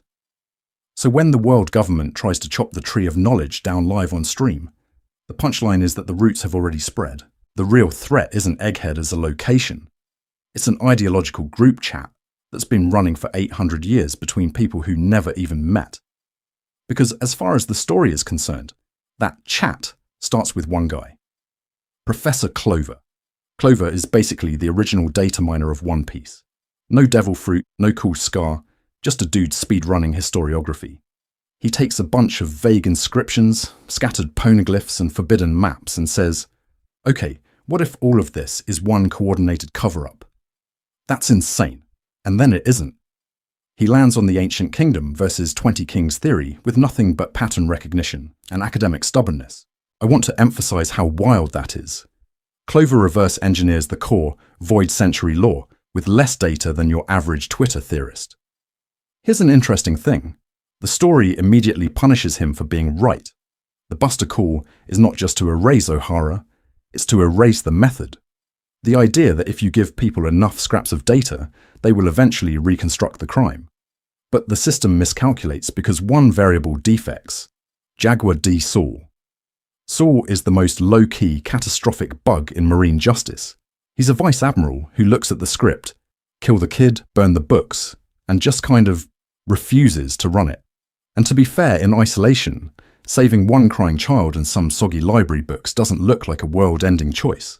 But the narrative treats that moment like a hard fork in history. Without Saul dragging Robin to the shore and Dragon later salvaging those books, there is no information pipeline. No O'Hara research for Vegapunk to read, no Void Century confirmation, no Egghead Incident, probably no Elbaf payoff. One giant laughs weirdly on a burning island and the entire future lore dump becomes possible. Robin is the one who closes the loop. She grows up as the last scholar, who can actually read poneglyphs, bounces through every shady organization imaginable, and then lands with the one crew reckless enough to protect that knowledge. When she walks into Egghead and meets Vegapunk, it's not just, oh cool, science guy. It's Clover's spiritual heir meeting the man who literally preserved her people's work in a secret lab. That hug in Elbaf flashback context? That's the Tree of Knowledge realizing one of its branches survived. Vegapunk is the bridge node, government scientist, celestial dragon tech contractor, and secret O'Hara archivist. He reads those books, confirms Clover's conspiracy theory, and then does the most Vegapunk thing possible. He tries to turn it into infrastructure. Punk Records is basically the ideological sequel to the Tree of Knowledge, a shared brain that can scale their forbidden research to the entire world. The pacifistas, the Mother Flame, even the Iron Giant tie back to this one decision. Take O'Hara's static data and build it into a broadcast-grade power system. People say O'Hara lost, to which I say, if losing means your ideas infect the top scientist in the world who then builds a global upload button, that's a weird definition of losing. The real question is, when that upload finally finishes, who else in this secret alliance is going to log on, willingly or not? Egghead's architecture.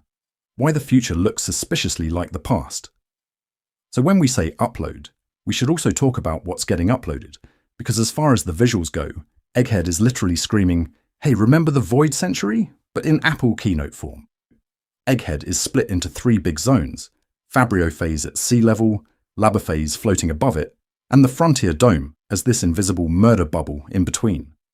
On paper, that's just clean level design. In practice, it's Skypiea, Shandora, and Eni's lobby wearing sci-fi cosplay. Fabrio phase is your normal industrial island, except it's ringed by those insane wave walls and sea beasts. That's just Eni's lobby's endless waterfall island reskinned. Water doing impossible geometry to protect a judicial core, now upgraded to protect a research core. Then you look up at Labour phase. Floating landmass accessed by a sky tube that literally shoots you upward. That's the knock-up stream plus Skypiea's cloud highways, except Oda swapped Magic Sky Ocean for Hard Light Elevator.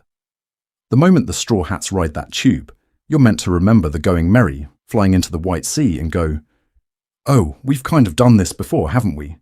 And to be fair, Oda knows you'll do that. He wants the déjà vu. Inside Labophase, it gets even louder. Egghead's buildings are made of solidified light, the walkways are light bridges, and the whole place is wrapped in a frontier dome that bends beams into a defense grid. Here's an interesting thing. Shandora's ruins are obsessed with sun emblems and radiating motifs. Enel's Arc Maxim literally weaponizes lightning as a directed beam, and now Vegapunk is casually walking us through, yeah, we can harden photons and redirect lasers like plumbing. That's not just goofy tech. That's a tutorial for how the ancient kingdom probably treated light and energy as their base building material. People will say, "You're overreading, it's just cool sci-fi," to which I say, why does every place tied to Joy Boy, Nika, or the Void Century keep drawing circles and rays in the sky? Nika is a sun god. Shandora's poneglyph sits under a giant sun mark. Scipia's upper yard is a fallen landmass from the blue sea, suspended in clouds like a proto-Labophase. Egghead is basically Vegapunk going, what if I make my own ancient kingdom city with blackjack and lasers, but on a budget? Because he admits it. He literally says his inventions are 500 years ahead of the world, and in the same breath we find out he raided Ohara's library, and has been cribbing notes from an 800-year-old civilization. I want to emphasize how funny that is. The smartest man alive is canonically doing advanced cosplay. Punk Records? A tiny, glitchy version of whatever hive mind infrastructure the ancient kingdom used to coordinate giants, robots, and maybe even those sky islands.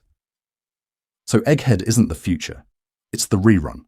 If this is what Vegapunk can hack together with scrap data and government funding, what does the original look like? A whole planet-sized labor phase? A city where the sun emblems aren't decoration, but literal power switches. That's the scale Egghead is hinting at. And we haven't even talked about the one relic on the island that actually walked out of that world, the Iron Giant. The Iron Giant, a 200-year-old bug in the world government's system. So, about that one relic that actually walked out of that world. The Iron Giant is basically the Windows XP error message that gained sentience, climbed the red line, and tried to delete the admin account. 200 years ago, this thing storms into Mary Gioi's, starts wrecking shop, and then just stops. Not because the Gorosei beat it, because it literally ran out of battery like your phone at 3% in a boss fight. Here's an interesting thing. That date is weird. The Void Century is 800 years ago. The attack is 200 years ago. In story terms, that's not a war, that's lag. It's like someone in the ancient kingdom hit run program, overthrow sky nobles. The world government pulled the plug, and the command finally executed 6 centuries late. Vegapunk finds the corpse, drags it to Egghead, and spends his whole career staring at the blue screen. Vegapunk tells us he cannot figure out the power source. This is the smartest man in the world, the guy who reverse-engineered Kizaru, built Pacifistas, and casually made a miniature sun, looking at this robot and going, yeah, no idea. To which I say, if the mother flame is his attempt at recreating that energy, the Iron Giant is proof the original system was on a completely different tier. The Void Century civilization wasn't just advanced, it was running hardware and software nobody alive can even boot up. And I want to emphasize the robot isn't just a lore prop. It reacts.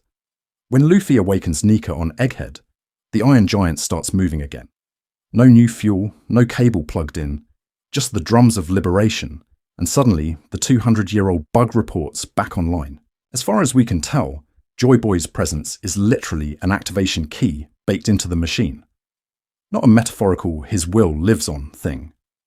A hard-coded if statement. If Nika.wav is playing, then wake. That makes the failed attack on Mary Gioi's feel less like a random incident, and more like a delayed echo of the original rebellion. The robot heard the drums once, centuries too late, lurched toward its target with whatever residual power it had, and collapsed on the doorstep. It's a leftover piece of code from the ancient kingdom, finally firing in a world that no longer has the infrastructure to support it. And to be fair, that's kind of tragic. Imagine being 600 years late to the revolution. So when Egghead rolls around and Luffy goes full gear 5, what happens? The glitch finally syncs with the main story. The robot, the sun motifs, the Sky Island architecture, All that vague tech mess we've been collecting since Skypiea suddenly lines up. Egghead becomes the patch day, where Joy Boy's will stops being abstract prophecy and starts actively rewriting the world's operating system. And if one robot can do that, what happens when we look at the Seraphim next? Nika, Sunlight, and why ancient tech keeps responding to Luffy. But the Seraphim are just the warm-up act. The real headliner on Egghead is that the island quietly answers a question we've had since Gear 5 dropped. What even is Nika in the actual mechanics of this world? Because as far as the story is concerned, Luffy didn't just unlock a funny Toon Force mode, he booted up an 800-year-old operating system. Vegapunk spells it out in the most deadpan way possible. The Gomu Gomu no Mi was never rubber. It's the Hito Hito no Mi model, Nika, a mythical human fruit so dangerous, the world government literally tried to delete it from the menu screen. They scrubbed the name from records, they kept missing it in transit for centuries. The Gorosei talk about it like it's a cursed file that keeps reinstalling itself. And to be fair, if you were a regime built on suppressing a specific Drums of Liberation sound, you'd probably try to uninstall that patch too. Here's an interesting thing. Once Vegapunk says Sun God, Egghead's entire visual language starts screaming at you. This arc is obsessed with light. The Mother Flame is a tiny artificial sun. You can plug into an ancient weapon. Egghead's holograms are solid light illusions. The climate controls, the laser fences, Kizaru's beams being studied and replicated. It's all about manipulating light and heat as a programmable resource. Even way back, Skypiea's dials were basically prehistoric hard drives for wind, flame, light. And now, we have the Iron Giant, implied to have some solar-like power source that woke up when it heard Luffy's heartbeat. People like to say, oh, that's just vibes, it's all thematic. To which I say yes, but it's also literally diegetic. The Void Century civilization didn't just worship a sun figure, they built him into their firmware. Joy Boy / Nika isn't only a cultural symbol, he's a user profile. Their devices are key to his existence, or at least to the frequency of his fruit. The Iron Giant doesn't recognize Monkey D. Luffy Pirate age 19. It recognizes the Nika signal broadcasting through those ridiculous drums. That's why a rusted hulk that's been inert for 200 years suddenly burns its remaining fuel just to move toward him. I want to emphasize how wild that is. This isn't prophecy magic, this is biometric login. Ancient Kingdom tech is a closed system that only fully unlocks when a Nika type is present. We already saw a baby version of this in Skypiea, where only someone like Luffy could ring the bell and complete Noland and Kalgara's promise. Egghead just upgrades that idea into hard sci-fi. The world is full of dormant interfaces, waiting for the right admin account. And if one half-dead robot on a modern island can twitch just from proximity, what happens when Luffy walks into an actual Ancient Kingdom ruin?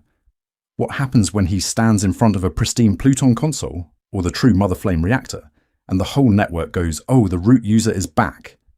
Because the government is terrified of that exact scenario, and the Seraphim are their attempt to brute force a counter-system, which is where this gets really messy and really fun when we look at what those kid weapons actually are.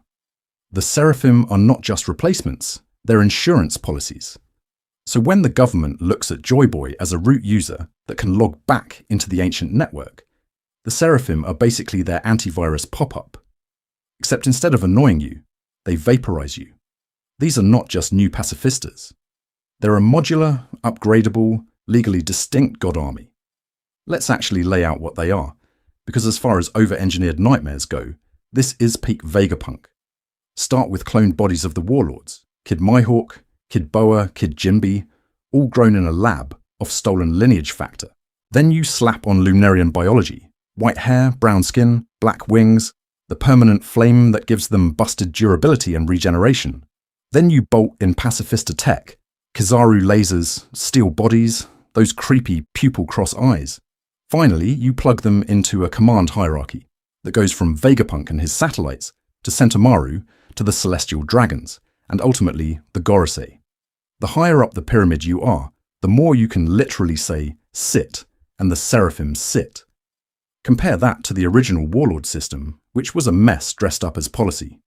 You recruit pirates like Crocodile, Doflamingo, Hancock, and say, hey, commit crime, but like, not too much. What could go wrong? Everything. They had independent ambitions, they were always half a step from betrayal, and every time one of them went rogue, Marine credibility took a nosedive. Alabasta becomes a Civil War ad. Dressrosa is a human toy horror show. Marineford is a live-streamed PR disaster, where your own contractors are stabbing your soldiers. I want to emphasize, the Marines didn't just lose battles, they lost the narrative. The Seraphim are built to patch each failure point. Aging hero goes senile or dies? Doesn't matter, the clones don't age out in the same way. And if they do, you print another batch. Personal ambition? There is none. They're blank slates with no pirate dreams, no crews, no childhood trauma flashbacks ready to override orders. Can't mass-produce Mihawk or Hancock? Cool, you kind of can now. You just need their bloodline data and a factory. And if one of them does start to slip, their will is instantly overwritten by a higher authority chip. People say, well, they still broke free on Egghead, to which I say, that's not the system failing, that's Oda needing a plot. Here's an interesting thing. This isn't about replacing 7 pirates, it's about vacuum sealing power itself. The world government looked at history, Roger inspiring a generation, Whitebeard shaking the world, Mihawk wandering around as an unaffiliated raid boss, and said, never again. No more legends who can retire, defect or pull a Whitebeard and declare a new era with their dying breath. Just obedient, replaceable gods of war, all on a leash that runs straight up to the room of authority. And, to be fair, that's why a Gorosei personally stepping onto Egghead matters so much. When Saturn can walk in and hard reset the strongest weapons on the board with a word, you're seeing the real endgame design. The question is, what happens when that same control system meets something older than the world government's admin panel? Command chips and celestial authority? Who really owns the Seraphim? So when we ask what happens when that control system meets something older than the admin panel, Egghead basically answers, the UI starts glitching like a Windows XP laptop trying to run Elden Ring.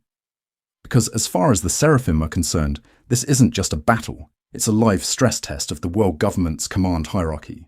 On paper, the ladder is clean. At the bottom, you've got lower-ranked Marines and whoever's holding a command chip, tossing out basic orders.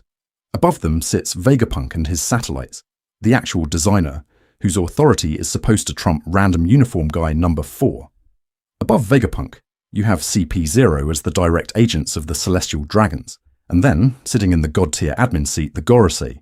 Each rung can override the one below it. Simple, elegant. Corporate would be proud. But here's an interesting thing. The moment we hit Egghead, that neat system immediately turns into a vague mess.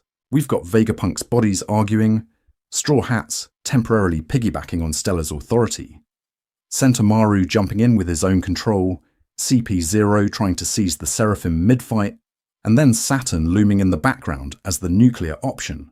Everyone has the right to command them, but nobody has a stable connection. It's like 5 people mashing buttons on one controller. Watch how that plays out tactically. 1 second, S-Hawk is cutting down CP0 because Vegapunk-aligned orders are in effect. Next second, control shifts, and suddenly, those same weapons are trying to kill the people they just saved. The Seraphim aren't loyal. They're obedient. And I want to emphasize how scary that distinction is. Loyalty breaks when your heart changes. Obedience breaks when the Wi-Fi does. People sometimes say, well, that's just sci-fi chaos. Who cares about the legal structure? To which I say, that legal structure is the point. The chips, the voice authority, the priority ladder, this is literally the world government's constitution encoded into hardware. Vegapunk can design the bodies, Marines can deploy them, CP0 can redirect them, but only the Gorosei can permanently overwrite all of that. They're not just political leaders sitting in a nice room. They are hard-coded as root users inside every major government weapon system. And to be fair, that's way darker than just old guys with influence. It means any supposed check on their power is fake by design. Punk Records can hold infinite knowledge, Sword can have its secret autonomy, the Marines can dream about true justice, but the moment a Seraphim hears a Gorosei voice, every other command collapses. You're watching the actual hierarchy of the world boot up in real time. Once you see that, their arrival stops being a twist and starts feeling inevitable. Of course, a Gorosei has to walk onto Egghead. Once the Seraphim start bouncing between masters and the island spirals out of control, the system itself demands a root login. The only way to resolve the contradiction is for Saturn to appear in person and say, no, this is what the weapons do, which then raises the uncomfortable follow-up. If the Gorosei are the root users, what happens when something shows up that doesn't recognize their permissions at all? Because Egghead has an answer to that too, and it's wearing a straw hat. The Gorosei finally get off the couch. Egghead is the moment One Piece looks at its own final villains and says, hey, what if you actually did something? For 20 plus years, the Gorosei have been the ultimate couch gamers of the setting, speed-running genocide from a leather sofa. Up to now, their whole aesthetic has been shadowy old men in a quiet room. They sit in that immaculate chamber, framed by windows and world maps, and talk about erasing kingdoms like you or I talk about uninstalling a buggy app. They were a vibe, not a presence. And to be fair, that distance was the point. They were the abstract hand behind Inez Lobby, Ohara, even Marineford. Sengoku, Akainu, CP9, CP0. Those were the pieces. The Gorosei were the players. Egghead shatters that. Saturn doesn't just call in. He literally descends onto the battlefield in a summoning circle drawn by a buster call. We go from old guy in a suit to Lovecraft goat spider thing stomping through a sci-fi island in one cut. You can feel Oda saying, okay, no more vague silhouettes. Here's the actual monster. And I want to emphasize, Marineford, the war that killed Whitebeard and Ace, did not get this treatment. Imu stayed hidden. The Gorosei stayed seated. Egghead is the first time the system's root users log into the front end. Why? Because as far as stacked crises go, Egghead is a speedrun of every world government nightmare. Vegapunk, the brain behind Pacifistas, Seraphim, and the Mother Flame, openly defects. The existence of Mother Flame itself, the clean energy that powered the Lulusia delete button, is about to be explained out loud. On top of that, the Ohara research he secretly preserved is converging with Luffy's full Nika awakening, the exact drums of liberation that once moved the Iron Giant to attack Mary Jawas. If you're the Gorosei, that's not an island. That's a Void Century reenactment with better lighting. So when Saturn steps onto Egghead, the subtext is, this is Void Century level dangerous. If a single Gorosei is willing to enter a war zone, that means they are ranking this incident on par with, or worse than, the original Joy Boy Rebellion. They didn't show up for Ohara. They didn't show up for Marineford. But a rubber man cartooning reality next to the world's smartest traitor? That gets a personal visit. People call that overkill, to which I say, if your last liberation God almost deleted your entire political career, you probably get a bit jumpy around the sequel. And here's an interesting thing. Once Saturn appears, the frail bureaucrat act just dies. He uses this casual teleportation-like travel with that weird magic circle, shrugs off attacks, and transforms into a monstrous yokai form. That's not paperwork power. That looks like abilities tied to the deepest secrets of the world. Maybe the same ancient bioweapon system Vegapunk has been reverse engineering with Lineage Factor and Seraphim. So the old men are off the couch on the board, and suddenly the question isn't what orders will they give, it's what are they exactly? And Egghead is not done answering that. Saturn on the ground.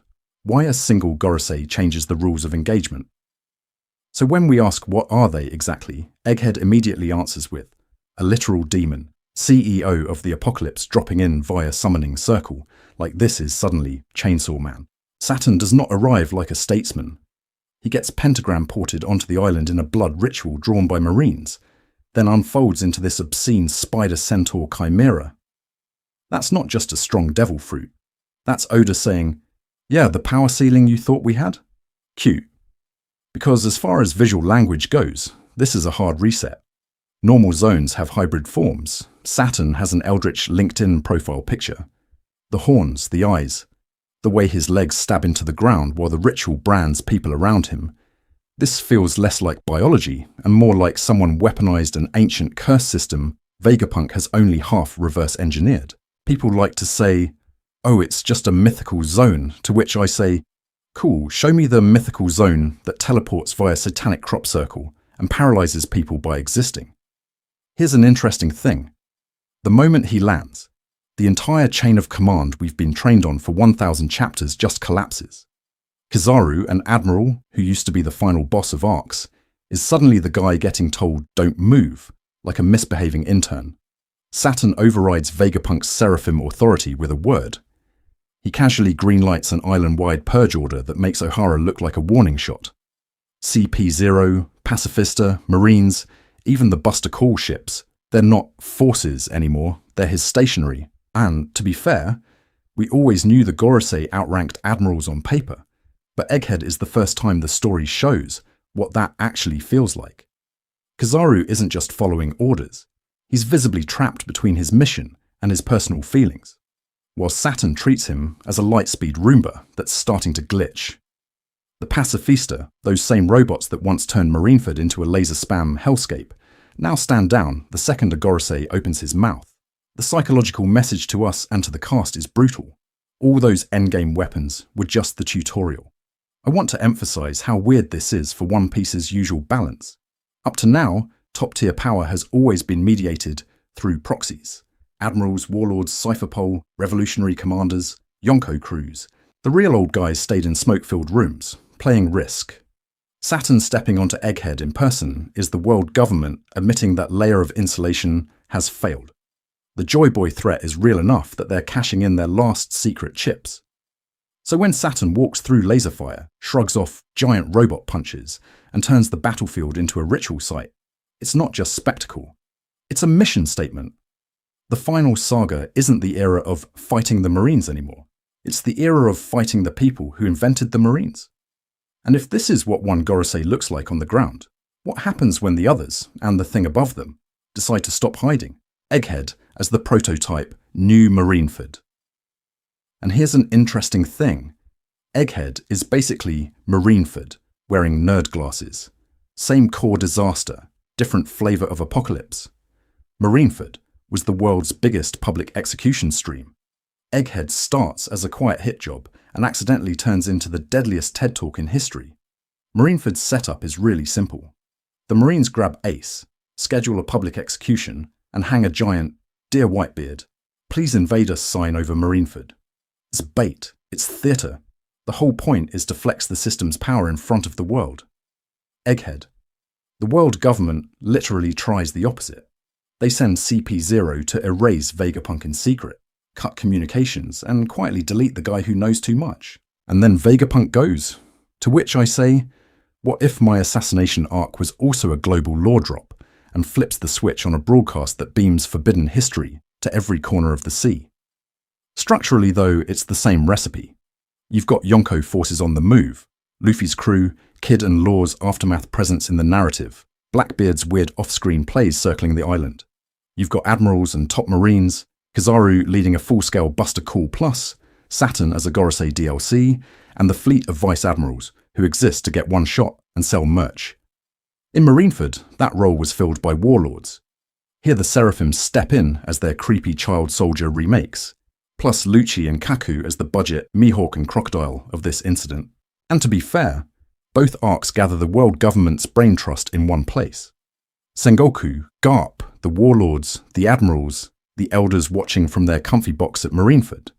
Saturn physically walking onto Egghead like, fine, I'll do it myself, while the other Gorosei and Emu play 4D chess in the background.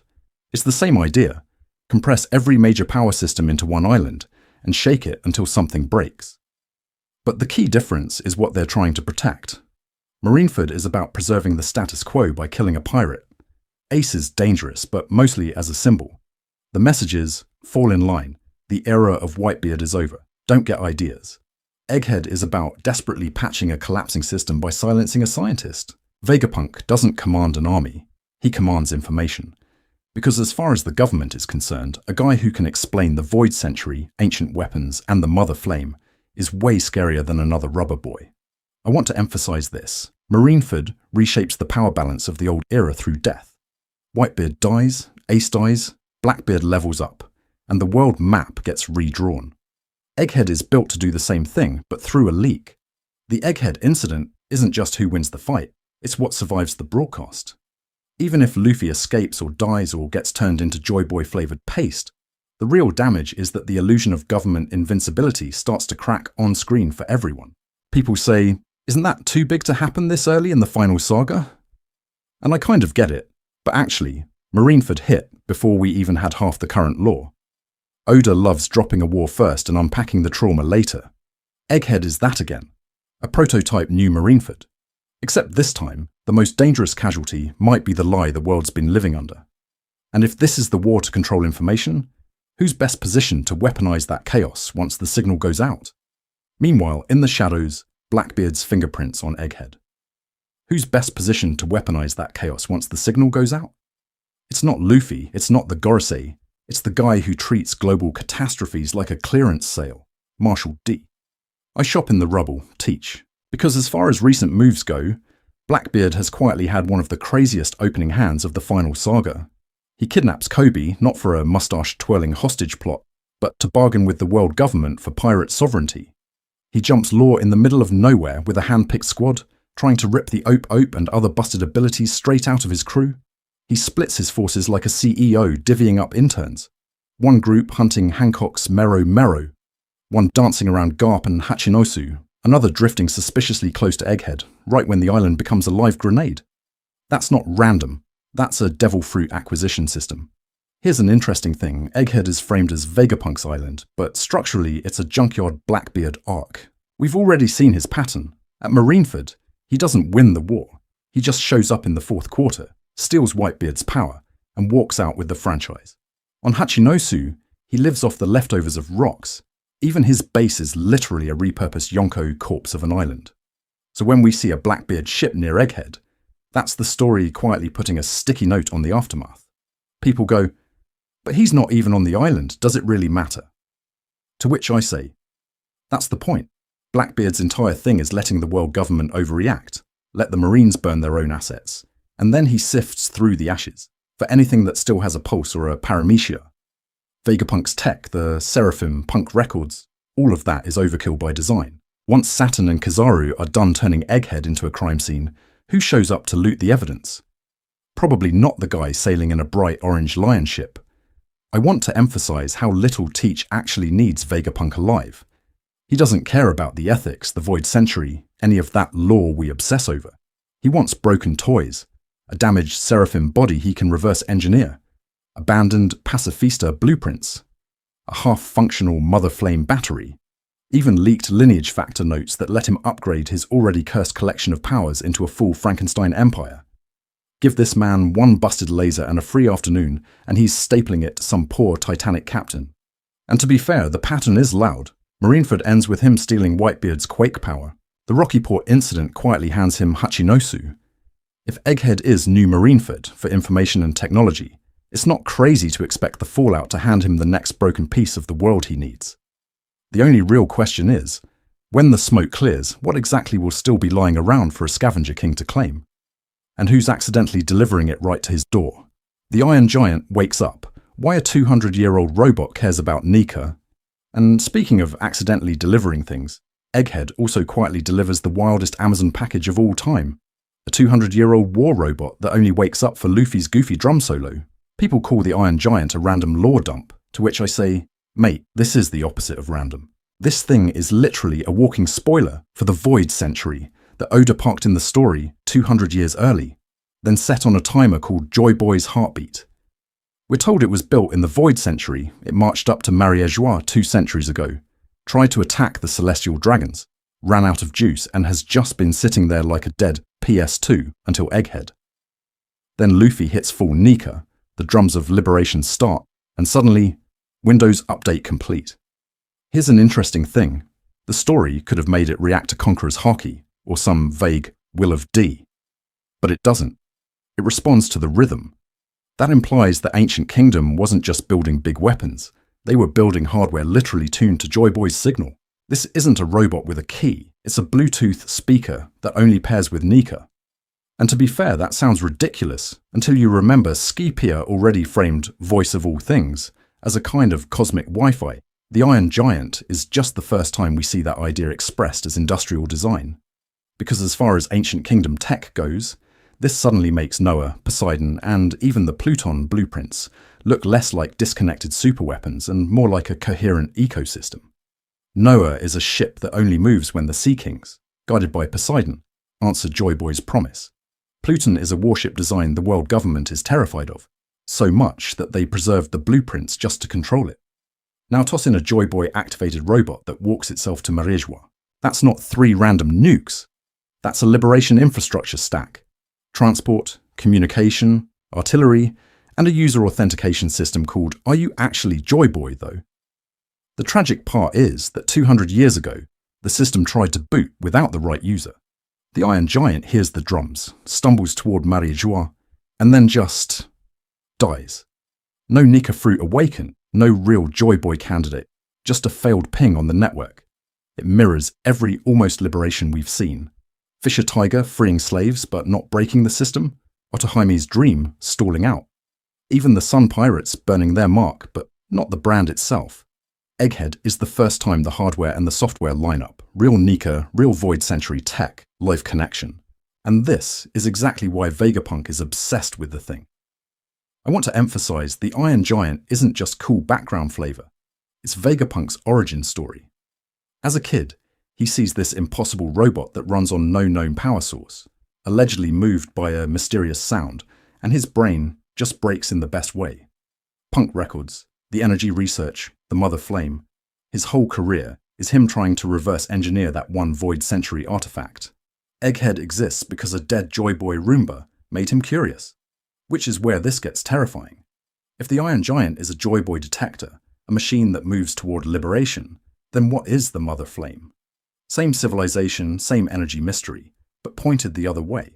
Imagine the world government taking that ancient clean power system and saying, cool, what if we turned the Joy Boy engine into an anti-Joy Boy failsafe?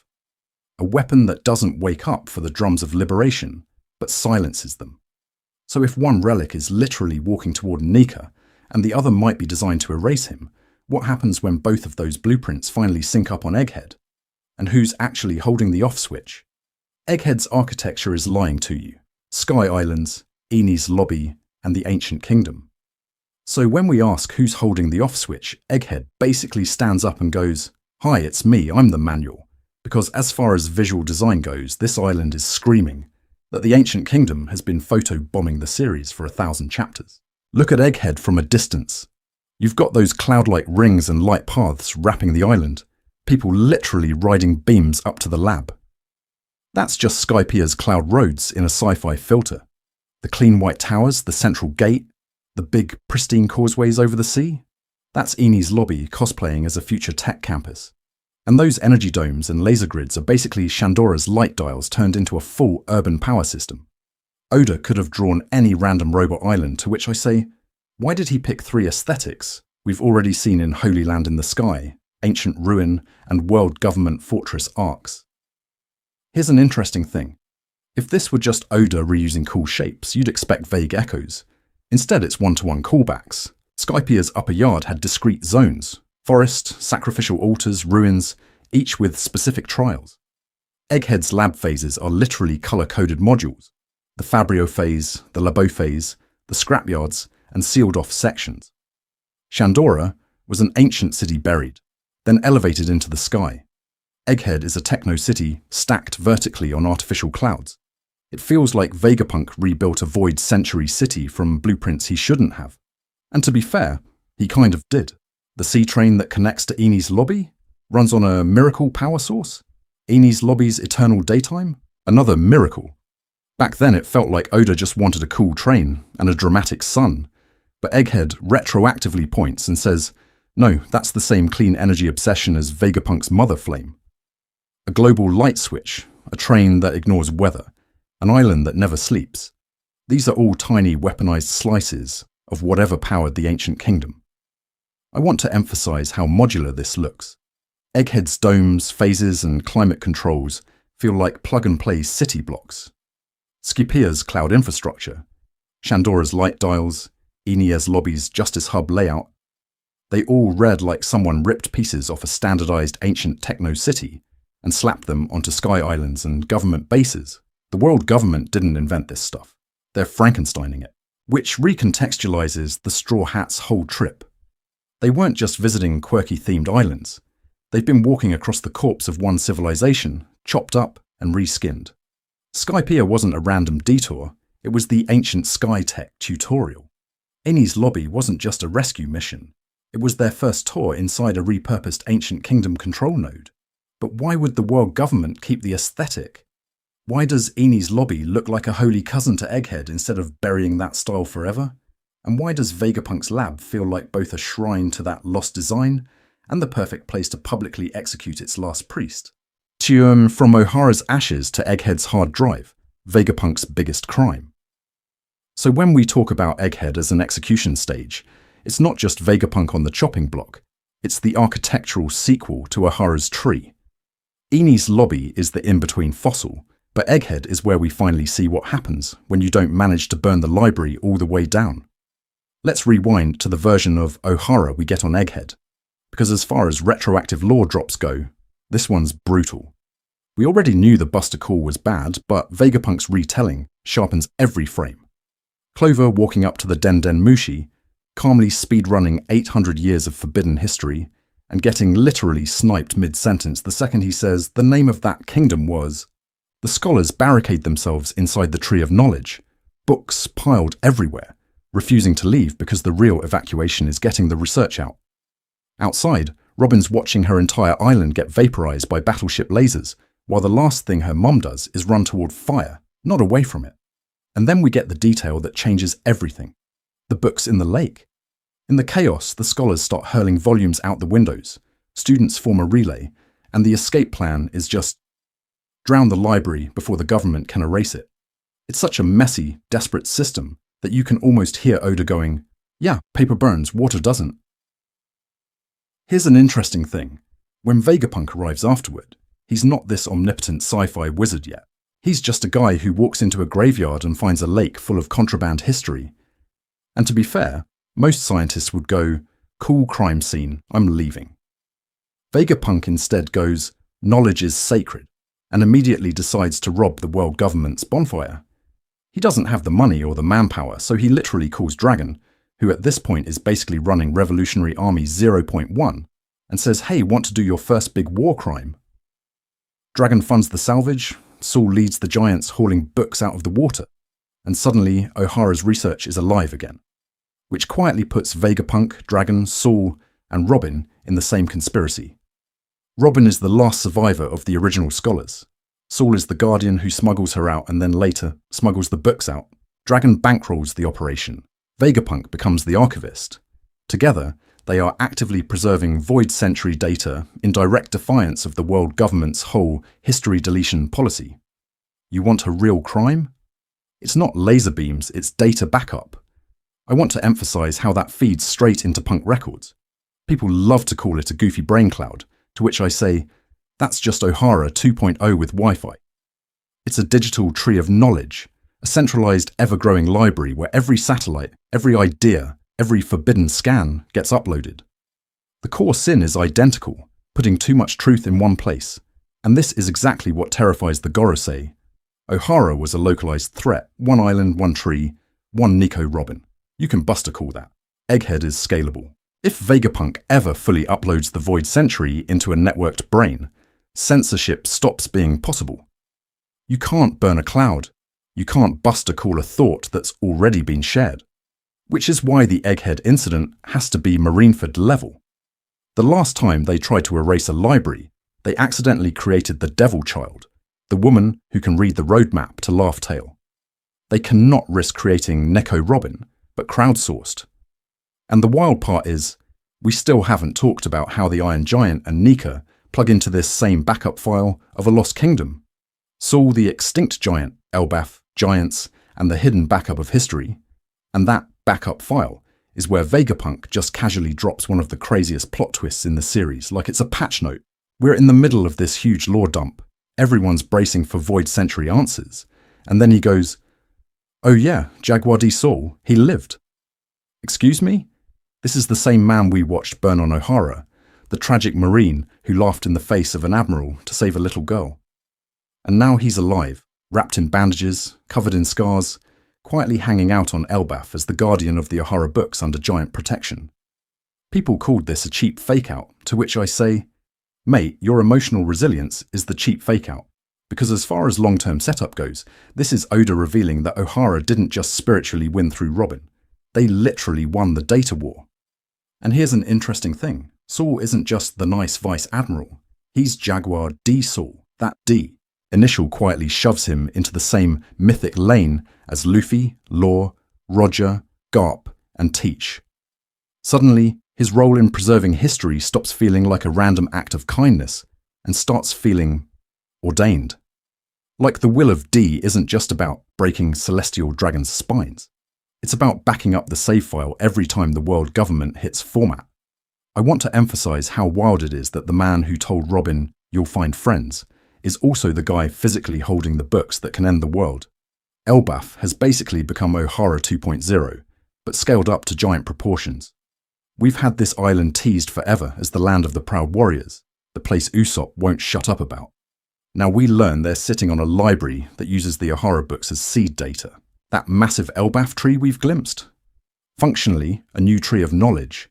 Elbaf is the physical archive, miles of shelves and paper, while Egghead is the theoretical and digital version, Punk Records, Brain Cloud, all of Vegapunk's synthesis of those same ideas. So how does this triangle actually work? You've got Saul and the Giants storing the raw text on Elbaf, Vegapunk reading that text, feeding it into Punk Records, turning it into a unified theory of the Void Century, and Dragon, who was literally on Ohara's ruins with Vegapunk, weaponizing that knowledge into political disruption through the Revolutionary Army, physical backup, intellectual operating system, revolutionary patch notes. It's clunky, it's a mess, and to be fair, it's kind of genius. Why not just bust a cool Elbaf again? Because the Giants are too militarily important. They're on marine warships. They're in the world government ecosystem. They're a deterrent. Nuking Elbaf would be like uninstalling half your own power system. Egghead, by contrast, is a nerd island with robots, way easier to accidentally delete, which is exactly why the Seraphim matter. If you can replace unreliable giant allies with obedient cloned weapons, suddenly Elbaf isn't untouchable anymore. And the scary part is, that same project is also the key to how they plan to handle a new Joy Boy. Seraphim are not just better pacifistas, they're anti-Joy Boy insurance. Because as far as the Gorosei are concerned, you don't just prep for Joy Boy with bigger guns. You build an entire anti-Joy Boy operating system. That's what the Seraphim are, not better pacifistas, but a multi-layered insurance policy against the exact kind of myth Luffy is turning into. So, recipe time. Vegapunk basically speedran blasphemy. Step 1. Crack the lineage factor so hard you can photocopy warlords. Take Mihawk, Hancock, Kuma, Jinbe, mix their DNA into child-sized bodies. Step 2. Bolt on Lunarian traits. Dark skin, white hair, black wings, and most importantly, that flame on the back durability toggle. While the flame's lit, they're borderline unkillable. When it goes out, they move faster, but lose that armor. Step 3. Install Pacifista laser tech, the same Kizaru-based beams that used to be endgame boss material. Step 4. Plug them into a command hierarchy where authority literally overrides personality. Gorosei at the top, then Vegapunk, then CP0, then Sentomaru, then everyone else crying. Here's an interesting thing, that combo makes them modular counters to pirate legends. You don't need a new swordsman to beat Zoro or Shanks. You print a Mihawk Seraphim with Lunarian defense and laser zoning. You don't need to understand love. You just weaponize Hancock's fruit in a lab-grown body that can't defect because the command chip says, no boyfriend. Kuma S model? Teleporting artillery platform that can yank enemies, allies, or entire ships around the map without the original's pesky free will. Jinbe Seraphim can Fishman Karate your navy for you. It's a character select screen built by a paranoid god. And to be fair, the most messed up ingredient is the Lunarian part. This was a race once worshipped as gods, literally living on the red line, flames like halos. The world government genocides them, then mass produces tiny controllable angels with barcodes. That's not an accident, that's a symbolic inversion of the Joy Boy myth. Joy Boy is the liberating sun god. The Seraphim are artificial sun children whose fire only burns when the government says it's tactically optimal. I want to emphasize how creepy the childlike forms are. On Egghead, these things look like edgy action figures. That's the point. You can parade S. Hancock as a cute government hero beating up evil pirates on live broadcasts. Kids will grow up cheering for clone child soldiers, while the original legends are framed as monsters. It's propaganda baked into biology. People might say, but what about Kuma? He broke programming. To which I say, that's exactly why the hierarchy is so overbuilt now. After one weapon develops inconvenient loyalty to a revolutionary, you hardcode chains of command. Gorosei greater than Vegapunk, greater than CP0, greater than Sentomaru, greater than everyone else. Sentomaru losing control on Egghead isn't just a tactical problem, it's the system briefly glitching in public. And Egghead immediately shows the flaw. Once the battle for authority starts mid-incident, those perfect safeguards turn into a tug-of-war. Who actually controls the angels when the gods themselves show up on the board? We're about to watch that insurance policy catch fire in real time. The command war, how Egghead turns the Seraphim into a political battleground. And the moment the fire alarm goes off is when you realize the Seraphim are less ultimate lifeforms and more corporate access badges with wings. Because as far as actual battlefield behavior goes, Egghead turns into a live demo of who's really logged into the weapon system at any given second. So, quick hierarchy check. On paper, Seraphim listen to a stack of authorities. At the bottom, regular Marines with the right chips. Above that, Sentomaru as Pacifista commander, then Vegapunk and his satellites. Above them, CP0 with direct world government clearance, and at the top, the Gorosei, who can literally overwrite everyone. It sounds clean until you remember. This is the same government that lost track of a rubber boy for 10 years. I want to emphasize this is supposed to be their controlled alternative to ancient weapons. Here's an interesting thing. When Kizaru and CP0 hit Egghead, the system doesn't default to kill pirates. It defaults to whoever speaks first with higher clearance. Sentomaru steps in, gets Vegapunk's confirmation, and orders the Seraphim to protect the Straw Hats and Vegapunk.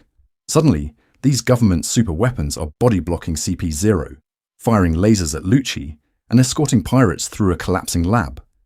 People love to say, the Seraphim are mindless tools, to which I say, cool, then why does the plot turn into a custody battle the second Sentomaru opens his mouth? CP0's response is incredibly on-brand bureaucratic paranoia. They don't try to outfight the Seraphim, they try to delete the guy with the higher login. Lucci goes straight for Sentomaru, because if Sentomaru drops, CP0's command authority jumps to the front of the queue. Sentomaru isn't just a side character here, he's literally the key in the ignition. If he's conscious, Vegapunk's side has an army. If he's not, the world government gets its toys back. And to be fair, Oda milks this for maximum tension. Every panel of Sentomaru staggering, every "is he down yet?" cutaway is secretly about the Seraphim's alignment bar flickering between escort mission and raid boss. His survival decides whether Egghead looks like a rescue operation or a massacre. That brief window where the Seraphim are fighting alongside the Straw Hats is doing double duty though. Visually, it's cool fan art bait. Thematically, it's a preview of a future where these things might defect, glitch, or get reprogrammed the way Kuma did. We've already seen a pacifista saint turned into a revolutionary martyr. Are we really supposed to believe the child clone versions are going to stay loyal forever? And this is the core flaw Egghead exposes. The stronger and more centralized your weapon, the more catastrophic it is when the command chain becomes a mess. One hacked chip, one wounded commander, one Gorosei walking onto the island, and the entire morality of the battlefield flips, because once Saturn shows up, that's the final punchline. Why juggle logins when you can have a weapon that only needs one user and has zero moral breaks? The Seraphim are the fussy, over-regulated prototype. The Mother Flame is what happens when the gods stop pretending to share the controls. And the next disaster doesn't even need a Sentomaru to fall. Mother Flame, clean energy, dirty intentions. So if the Seraphim are the overcomplicated parental control app, the Mother Flame is Vegapunk going, what if I just jailbreak the sun? This is not a gadget. This is the battery that makes every other weapon look like a kid with a sparkler. On paper, the Mother Flame is Vegapunk's magnum opus, a compact energy core, basically a bottled star that can power entire islands indefinitely. Imagine a world where every ship has infinite cola, every island is Egghead level lit, and Frankie never has to beg a bartender for fuel again. That's the dream. A near limitless, clean power source that makes sea prism, coal, and random sky dials feel like stone tools. And to be fair, this tracks perfectly with Vegapunk's whole life. From punk records to the climate control dome, he's obsessed with one idea. If energy is free, people stop fighting over scraps. No more resource wars, no more starving villages under celestial dragons, just abundance. It's utopian, it's naive, and it's almost definitely what the ancient kingdom was on. Because as far as we can tell, that civilization had tech on Iron Giant levels, Sky Island architecture everywhere, and yet somehow they still lost. Here's an interesting thing. Vegapunk literally stands on Ohara's grave while making this.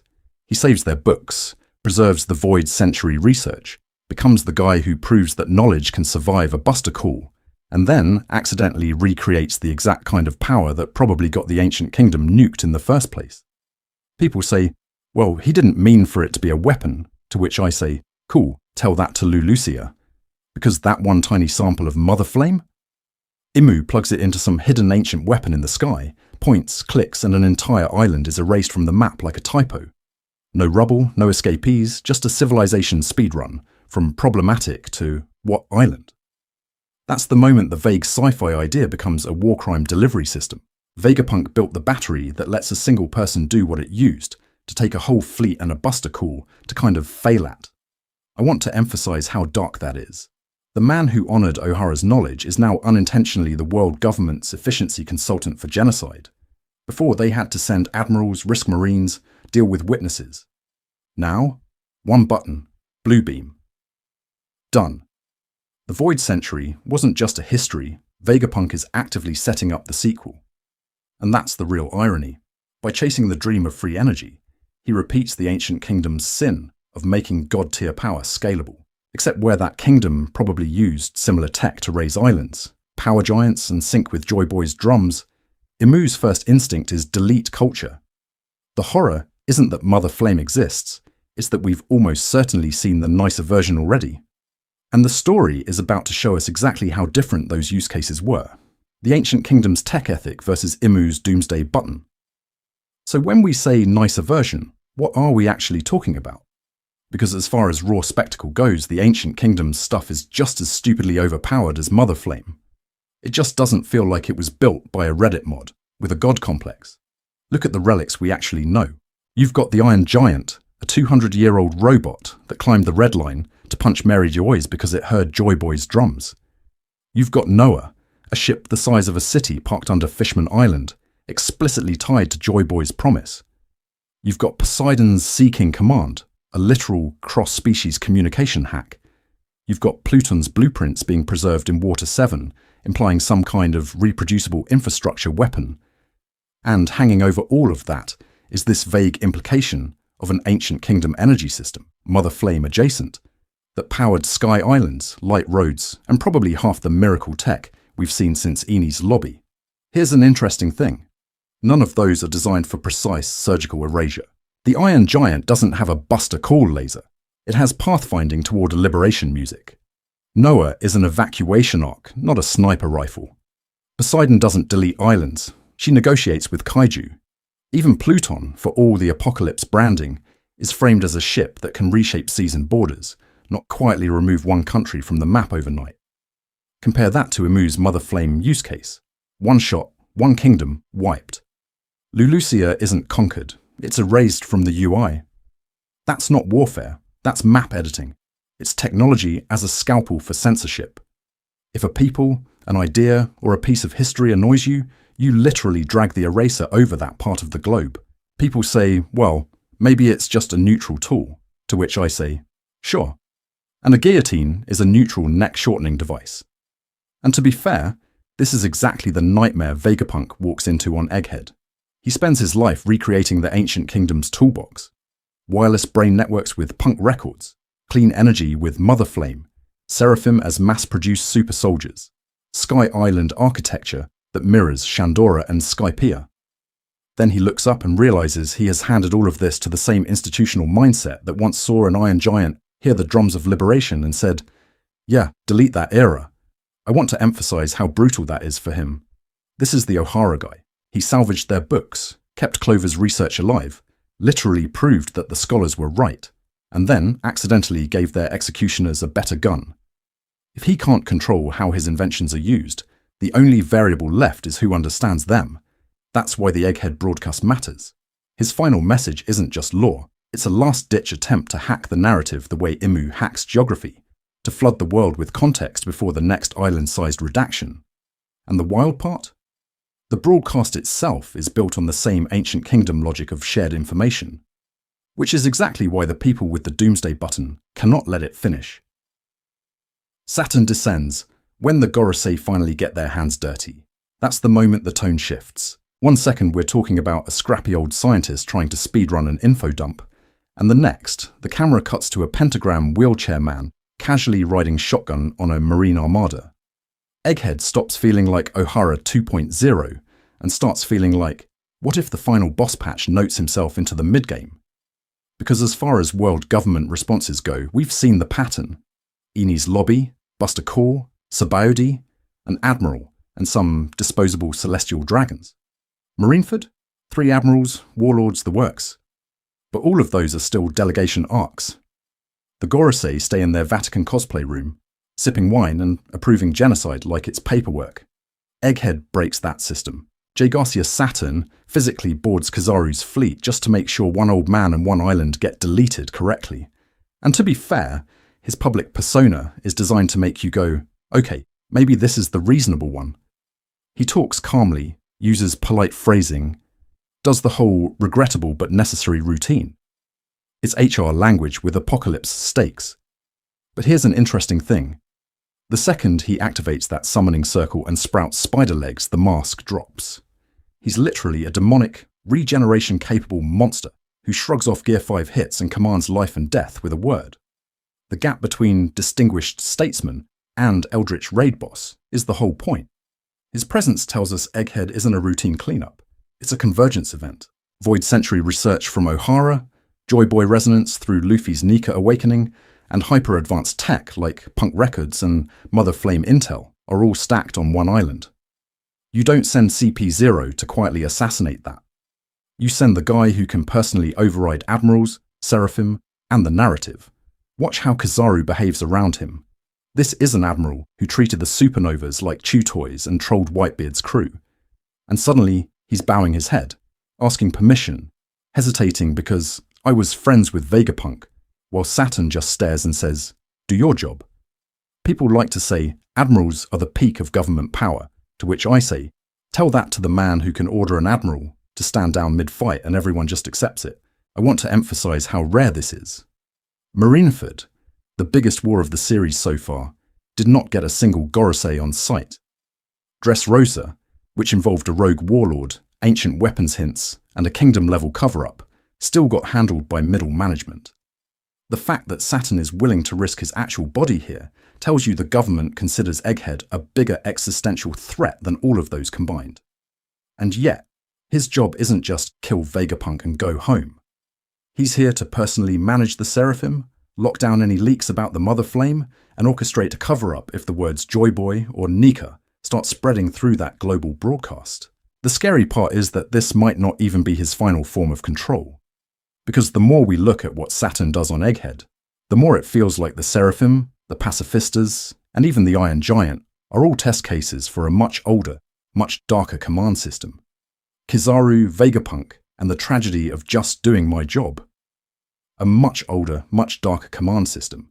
And that's where Kizaru walks in like the world's chillest executioner, because nothing says horrifying dystopia like a guy politely laser sniping his co-workers. Here's an interesting thing about Egghead that's easy to miss if you just see Kizaru as the light guy from Sabaody, round 2. This is not a random admiral deployment. This is a man being ordered to erase his own workplace. Vegapunk isn't just some rogue scientist. He's Kizaru's longtime collaborator, the brain behind the pacifistas that Kizaru used at Sabaody, the guy whose tech has literally been stapled onto marine power for decades. Sentomaru, that's basically his kid nephew in everything but blood. So when the order comes down, kill Vegapunk, crush Egghead, eliminate witnesses, it's not abstract. It's family dinner with a buster call. And you can see that in how he moves. People like to say Kizaru is emotionless, to which I say, watch Egghead again. The man is dragging his feet at the speed of light. He shows up late, he keeps asking if they really need to go this far. He one-shots people because he has to, then just kind of stands there. When he finally reaches Vegapunk, he doesn't gloat, he doesn't monologue, he looks tired. It's the vibe of a guy staying at a job he hates because the benefits are good, and the alternative is questioning his entire life. Compare that to a Kainu. A Kainu is ideological napalm. He believes in absolute justice so hard he'll magma punch a teenager's face off and call it Tuesday. Aokiji, on the other hand, had so much moral doubt he literally quit the system rather than let a Kainu define it. Kizaru sits in this third way scarier category, evil by inertia. As far as conviction goes, he's a shrug in human form. He's not out here writing fascist fanfic. He's just clocking in, following orders, and letting that vague, "I'm just a cog" idea do the rest. And to be fair, that's what makes Egghead thematically nasty in a good way. The government's enforcers aren't all cartoon mustache twirlers. They're people who have decided that pushing back is harder than going along. You can feel Oda poking at us a bit here. The real horror of this system isn't just a Kainu screaming about justice. It's the dozens of Kizarus who quietly make his justice possible. I want to emphasize how neatly this mirrors Vegapunk himself. Vegapunk also let the system use his genius, telling himself he could steer it from the inside. Pacifistas instead of outright slaughter, clean mother flame energy instead of ancient weapons, a brain in the sky that might one day belong to everyone. Both men made the same bargain. I'll lend you my power, but I'll keep my conscience in the fine print. And both end up trapped when the bill comes due on Egghead. So the question hanging over this whole mess is, does this break Kizaru, or does he just keep floating along? Is Egghead the moment an admiral finally defects? Or is Oda saving that crack in the armour for a different government asset who's been quietly watching everything from the control room? Blackbeard's shadow over Egghead, contingency plan versus chaos agent, and while we're all staring at Kizaru's potential midlife crisis, there's this other presence circling Egghead, like a shark that smelled blood, from 3 islands away. Because as far as chaos agents go, Blackbeard is speedrunning most annoying variable in the Final Saga, and Egghead is exactly the kind of situation he lives for. Here's an interesting thing, Blackbeard is technically not on Egghead, and it kind of doesn't matter. In the same stretch of story, he kidnaps Kobe, he jumps lore for his road poneglyph rubbings, and one of his crews just happens to be operating suspiciously close to Egghead's waters. People say Oda is done with the mysterious schemer in the background thing for Teach, to which I say, my brother in darkness, this man is running 3 side quests and a raid boss simultaneously. We watch him turn Hachinosu into a live-fire lab for the Rockiport incident survivors. We see him field test stolen devil fruits like he's doing QA on a broken gacha game. And now his flag is looming near the island that houses the greatest scientific brain in history. You do not need a PhD in Vegapunk studies to connect those dots. And to be fair, Blackbeard could not care less about Vegapunk's ideals. Freedom of information? Energy for all? Ending war? Cool speech, old man. Hand over the blueprints. What he wants is the tech, the devil fruit research, and if he can get his hands on anything related to the mother flame or ancient weapon replication, that's just free DLC for his power build. Vegapunk spent decades turning lineage factor into a scientific language. Teach looks at that same system and sees a menu. This is where he becomes a problem not just for Vegapunk, but for the world government's PR department. Saturn and the Gorosei are trying to script Egghead as a clean, controllable tragedy. Vegapunk betrayed us, CP0 investigated, the Navy regretfully intervened, Q-sad violin. That story works if it's a closed circuit. It breaks down fast if Blackbeard pirates show up on the broadcast. How do you sell Rogue Scientist when one of the most infamous Yonko opportunists is also looting the lab mid-massacre? So what does he actually want on Egghead? Punk Records is the obvious jackpot. A literal brain cloud full of Void Century adjacent data, Devil Fruit lineage notes, and probably the Mother Flame R&D logs. But the Seraphim are the really nasty thought experiment. Vegapunk built a controllable, scalable child weapon army. The Gorosei added their own override. Imagine Teach walking away with a copy of those control protocols, or just enough understanding to jury-rig his own version using the stolen research from Mads and Hachinosu. I want to emphasize how anti-Vegapunk this is. Vegapunk is a utopian idiot who believes knowledge will save everyone. Blackbeard is a nihilistic nerd who believes knowledge is only useful if it lets him step on more necks. One wants to share a hive mind, the other wants to own it. And that's why Egghead is starting to feel like Marineford 2.0 on hard mode. Multiple Yonko currents, admirals, a Gorosei in person, and a global broadcast that might catch all of it. The question isn't just who wins the battle, it's whose version of the story survives when the smoke clears. Because if Marineford broke the old era on camera, Egghead might be the moment the camera itself stops being controllable. Egghead as the new Marineford, how Oda rebuilds a global crisis. So let's actually line these two disasters up, because as far as the world watching everything burn in real time goes, Marineford walks so Egghead could strap on rocket boots.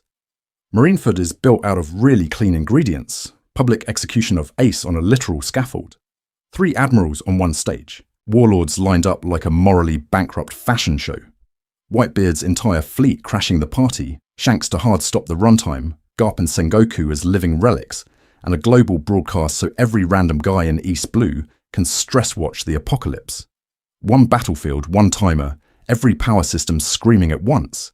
Egghead takes that recipe and goes, what if this was a mess on purpose?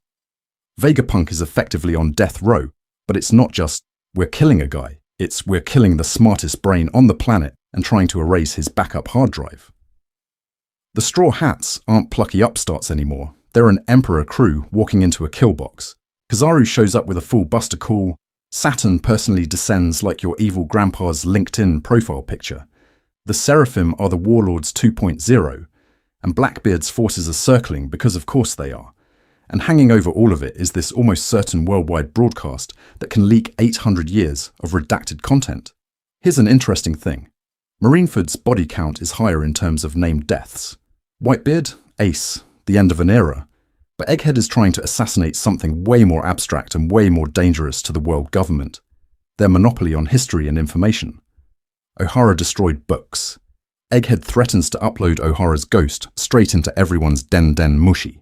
You don't just lose a pirate, you lose the ability to lie about pirates, about Joy Boy, about the very shape of the world. Structurally, Oda even paces them the same. Long political foreplay, vague hints about the incident, Garp warning this will shake the world. Then, piece by piece, factions stack. First it's CP0, then Kizaru, then Saturn, then Blackbeard's ships. Then the Iron Giant waking up to the drums of liberation like, hey, is this my cue? Until suddenly, we're in that same chaotic multi-front war where nobody, not even the Gorosei, can fully control the outcome. And to be fair, that's Oda's favourite mode. Set up a neat system, then let it break on camera. Marineford reshaped alliances and public perception. Whitebeard's territory up for grabs, Blackbeard crowned, the age of the Yonkos solidified. Luffy mentally shattered. Egghead is aiming for that same tectonic shift, but this time with Joy Boy / Nika literally punching cartoon holes in reality while the world watches.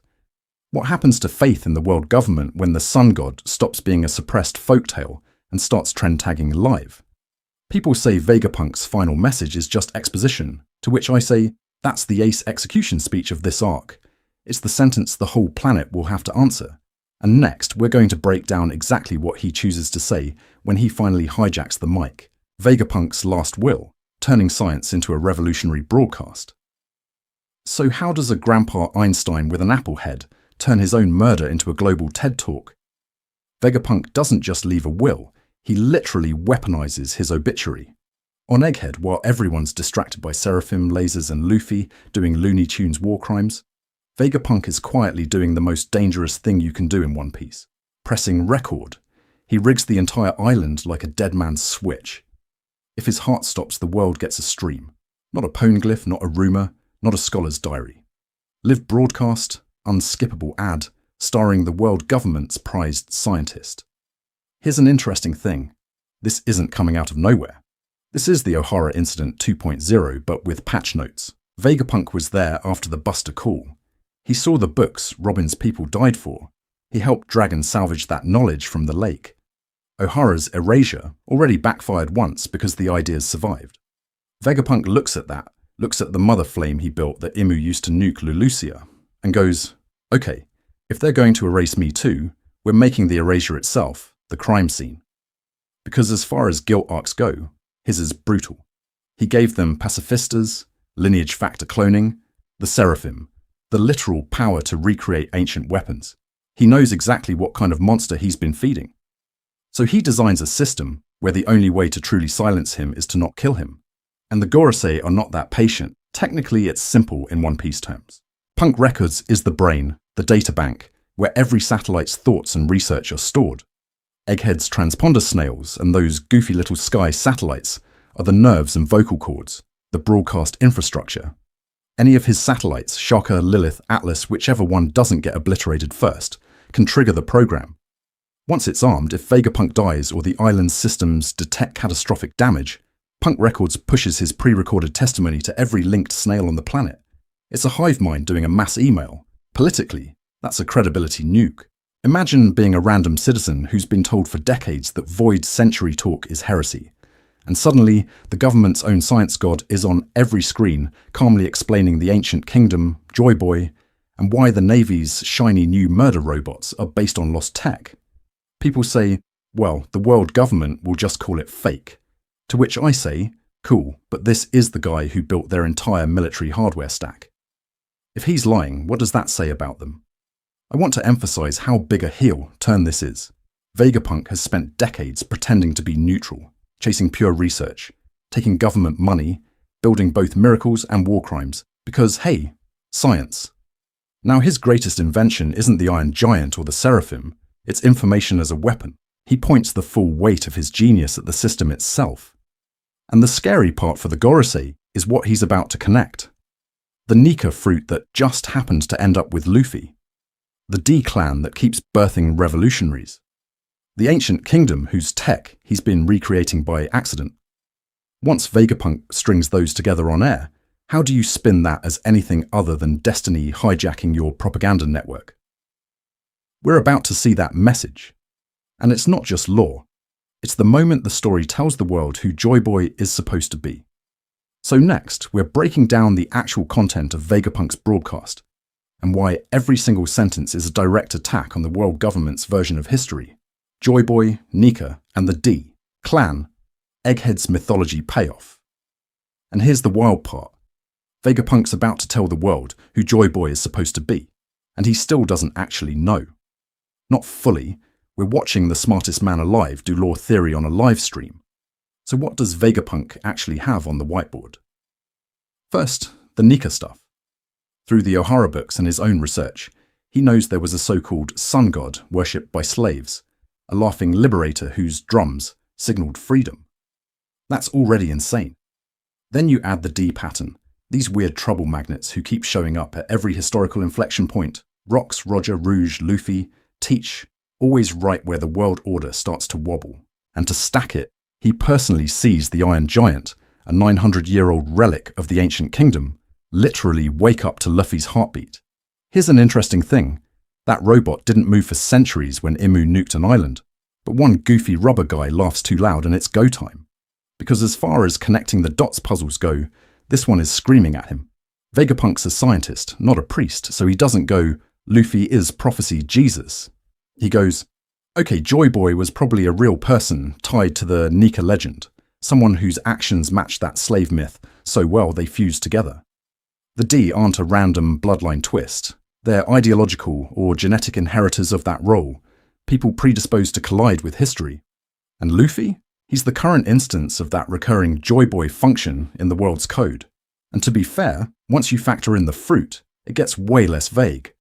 Vegapunk knows the Gomu Gomu no Mi is actually the Hito Hito no Mi, model Nika. He's the devil fruit guy. He's built a whole power system taxonomy around wishes crystallizing into fruits.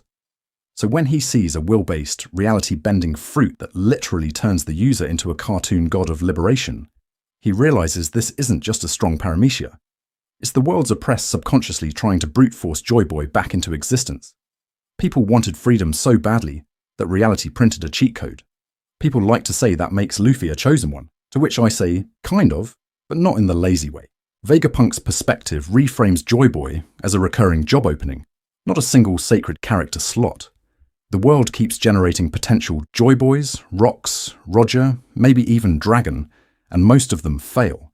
The fruit reappears, the D keep being born, and the position stays posted until someone actually pulls it off.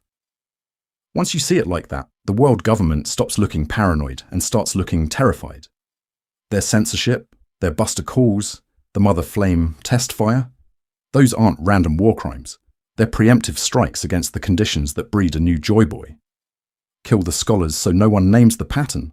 Erase islands so no one gathers under one banner. Control history so no one realizes the job even exists. I want to emphasize, Egghead is the moment that dam breaks. Luffy versus Saturn, the Iron Giant, answering those drums, Vegapunk's broadcast going global. That's not just a cool climax. That might be the exact second Joy Boy officially re-enters recorded history. And next, we need to ask what that does to every power on the board. Why Egghead changes everything going into the Final Saga. So when we say Joy Boy just re-entered recorded history, that's not poetic exaggeration, that's a patch note. Egghead is literally the balance of power update, and Oda just pushed it live on every faction at once. Let's rapid fire the paradigm shifts, because as far as status quo deaths go, this is a massacre. First, the Gorosei are on the front line. Not shadowy silhouettes, not a smug den meeting. Saturn physically drops on Egghead, tanks Admiral-level attacks, and treats a Buster call like background noise. That instantly reframes every future conflict. You can't go, oh, the old guys will stay in the room while the kids fight. The room is now the battlefield. Second, the Seraphim. We all laughed at Child Mihawk with laser eyes, to which I say, enjoy your chuckle while the world government quietly mass-produces living warlord replacements with Lunarian durability, Lunarian flames, and pacifista beams. This is a weapons system, not a quirky side project. Egghead confirms they can be rolled out, reprogrammed, and stacked under whoever holds the authority chips, which means any power vacuum from now on can be plugged by a clone demigod army. Third, the Mother Flame. Egghead basically tells us, yeah, map boundaries are DLC now. Lulusia getting erased wasn't a one-off, it was a tech demo, a concentrated energy source tied into an ancient weapon-adjacent system that can literally redraw the globe. Every sea chart, every safe island, every New World route just became provisional. And then there's Vegapunk's brain, finally leaking out of its jar. Punk Records was the excuse to keep all the dangerous knowledge in one place. The broadcast is that system, hard crashing. Once he starts talking Void Century, Ancient Kingdom, and O'Hara's research, the world government loses its monopoly on context. You can't put that toothpaste or that 50-meter robot back in the tube. Now plug the straw hats into that. Before Egghead, they were a big deal, sure. Emperor Crew, Wano Liberators, casual Yonko punchers. After Egghead, they're the pirates who personally escorted the world's top scientist to his death scene and stood on stage while he exposed an 800-year cover-up. Any government narrative about Vegapunk being assassinated by pirates automatically sticks to Luffy's bounty poster. They're not just chasing the One Piece. They're now the face of the crime of knowing too much. Here's an interesting thing that instantly scrambles the wider power map. Blackbeard is out here speedrunning every broken system, Devil Fruit's Hachinosu now potentially ancient tech, because he understands the window before Vegapunk's info settles is pure chaos. The Revolutionary Army suddenly has narrative ammo. Dragon can point to a dead O'Hara, a dead Vegapunk, a vanished island and say, see, this is their justice. Elbaf quietly reveals it's been holding the physical O'Hara archive the whole time, which makes the Giants the custodians of history, not just big Viking guys who throw ships. And the Navy? They're stuck between follow the Gorosei who turn into eldritch kaiju and watch your own sense of justice implode. That's a moral HR nightmare. I want to emphasize, this is where the Final Saga stops setting the chessboard and starts knocking pieces over. Everything pre-Egghead was about putting emperors, sword, revolutionaries, Shichibukai replacements and ancient weapons on the map. Everything post-Egghead is fallout. Every arc from here is someone reacting to Vegapunk's words, alliances forming, breaking or mutinying based on which version of history they decide to believe. And to be fair, that loops us right back to the core theme. You cannot monopolize science and history forever. The Void Century, Punk Records, the Mother Flame, even the Seraphim are all different flavors of who gets to control information and power. Egghead is the crack in the dam. Some people are going to drown in that flood. Governments, symbols, probably a couple of beloved flags. Others are going to learn to swim in it. Pirates, rebels, rogue marines who finally pick a side. So if Egghead is Oda's new Marineford, the giant public disaster where the old era dies on live TV, then Elbaf is already shaping up to be the new post-war world. the place where everyone scrambles to redefine themselves in the light of the truth. Because if the giants have the books, the straw hats have the scientists' last words, and the world government has a world-erasing laser, what happens when all three of those collide on the same horizon? Punk Records. Vegapunk's brain is the real ancient weapon, and sitting right in the middle of that collision course is the thing nobody on Egghead is actually pointing at: Vegapunk's brain. Not his cute old man head, the literal island-sized hard drive floating above it. Punk Records is the real doomsday device here, and it doesn't fire lasers, it backs up ideas. So surface level first. Punk Records is basically Vegapunk's brain uploaded to the cloud. He sliced off the part of himself that thinks, stores, and connects information, parked it in that giant apple-shaped data brain, and now his physical body and the satellites just sync to it. Constantly. Every day, they upload their experiences, research, even their random shower thoughts. And in return, they can download anything the collective has ever learned. It's a shared save file that never hits the memory limit a human skull would. Here's an interesting thing. That means the 6 satellites aren't just quirky clones for merch potential. They're distributed processors in a living operating system. Shaka handles logic, Lilith handles aggression, Edison and Pythagoras crunch experiments, Atlas is raw impulse, York is pure appetite. Each one is overclocked in a specific direction, then all that data is pushed back into Punk Records. Vegapunk stops being a guy and starts being a constantly updating program running across 7 bodies at once. People complain that's too sci-fi for One Piece, to which I say we've had soul ghosts, flame clouds, and a giraffe doing sword yoga. This is fine. And as far as Void Century implications go, this is where it gets spooky. Clover's whole pitch about the ancient kingdom was that they were too advanced, too connected. Now imagine an entire civilization where every researcher, every craftsman, every Joy Boy cosplayer is plugged into a kingdom-wide Punk Records.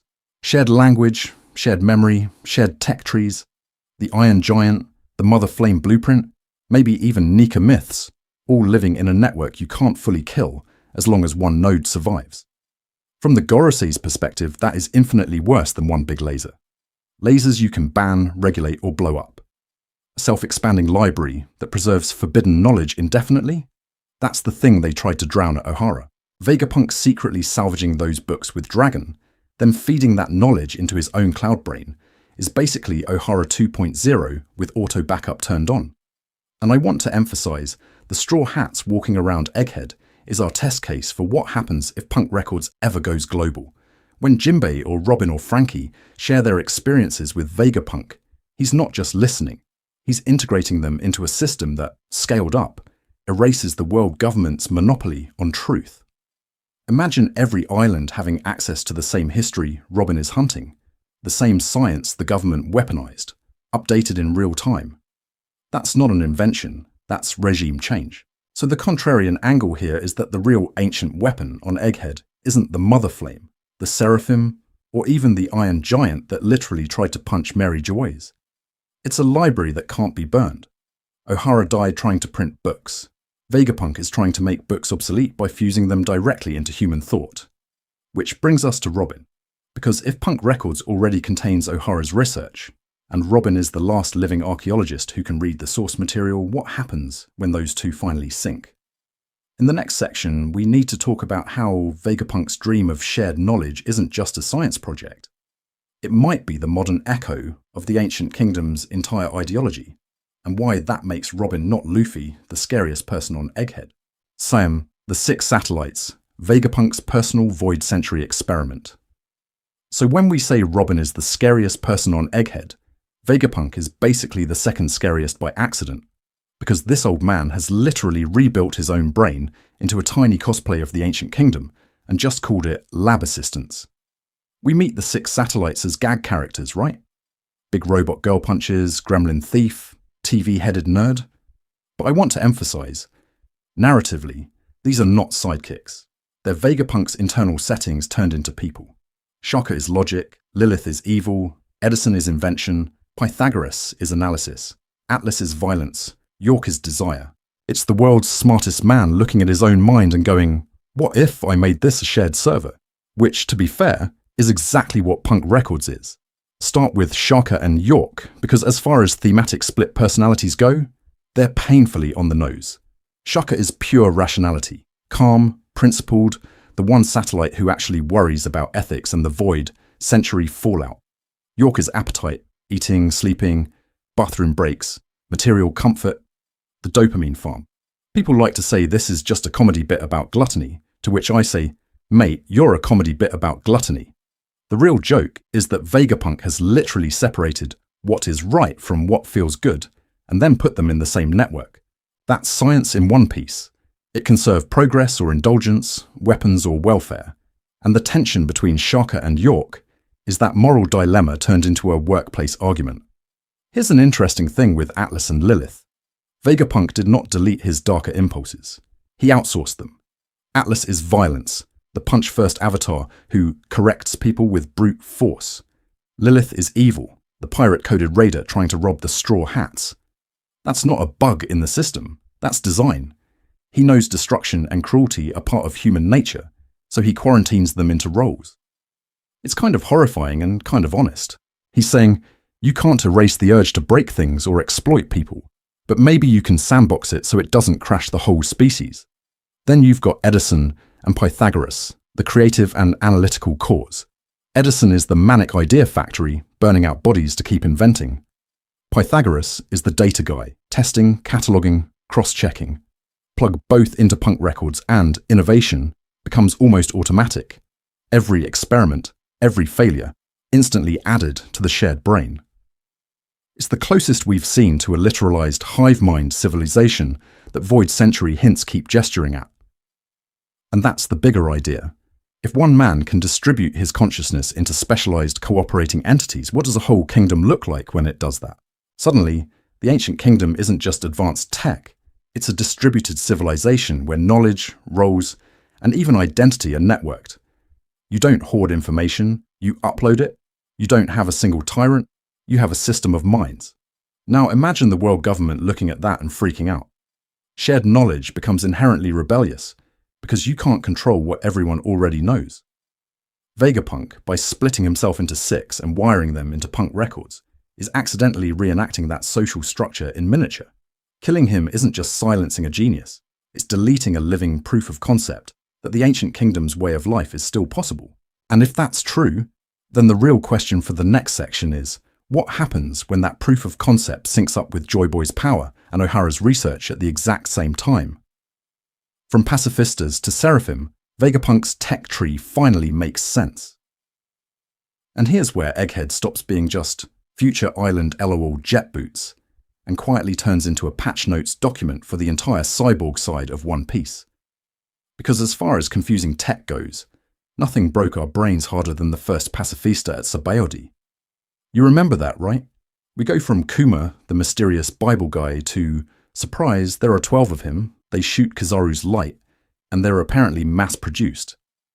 At the time, it felt like Oda just threw a Gundam into a pirate manga. Kizaru's lasers, a warlord's body, government branding, and zero explanation of what power or system was actually running any of this. It was cool, but it was also a vague mess. Egghead finally walks us backwards through how that monster even exists. Vegapunk's whole island is basically a guided tour of, oh, that's where the pacifista battery came from.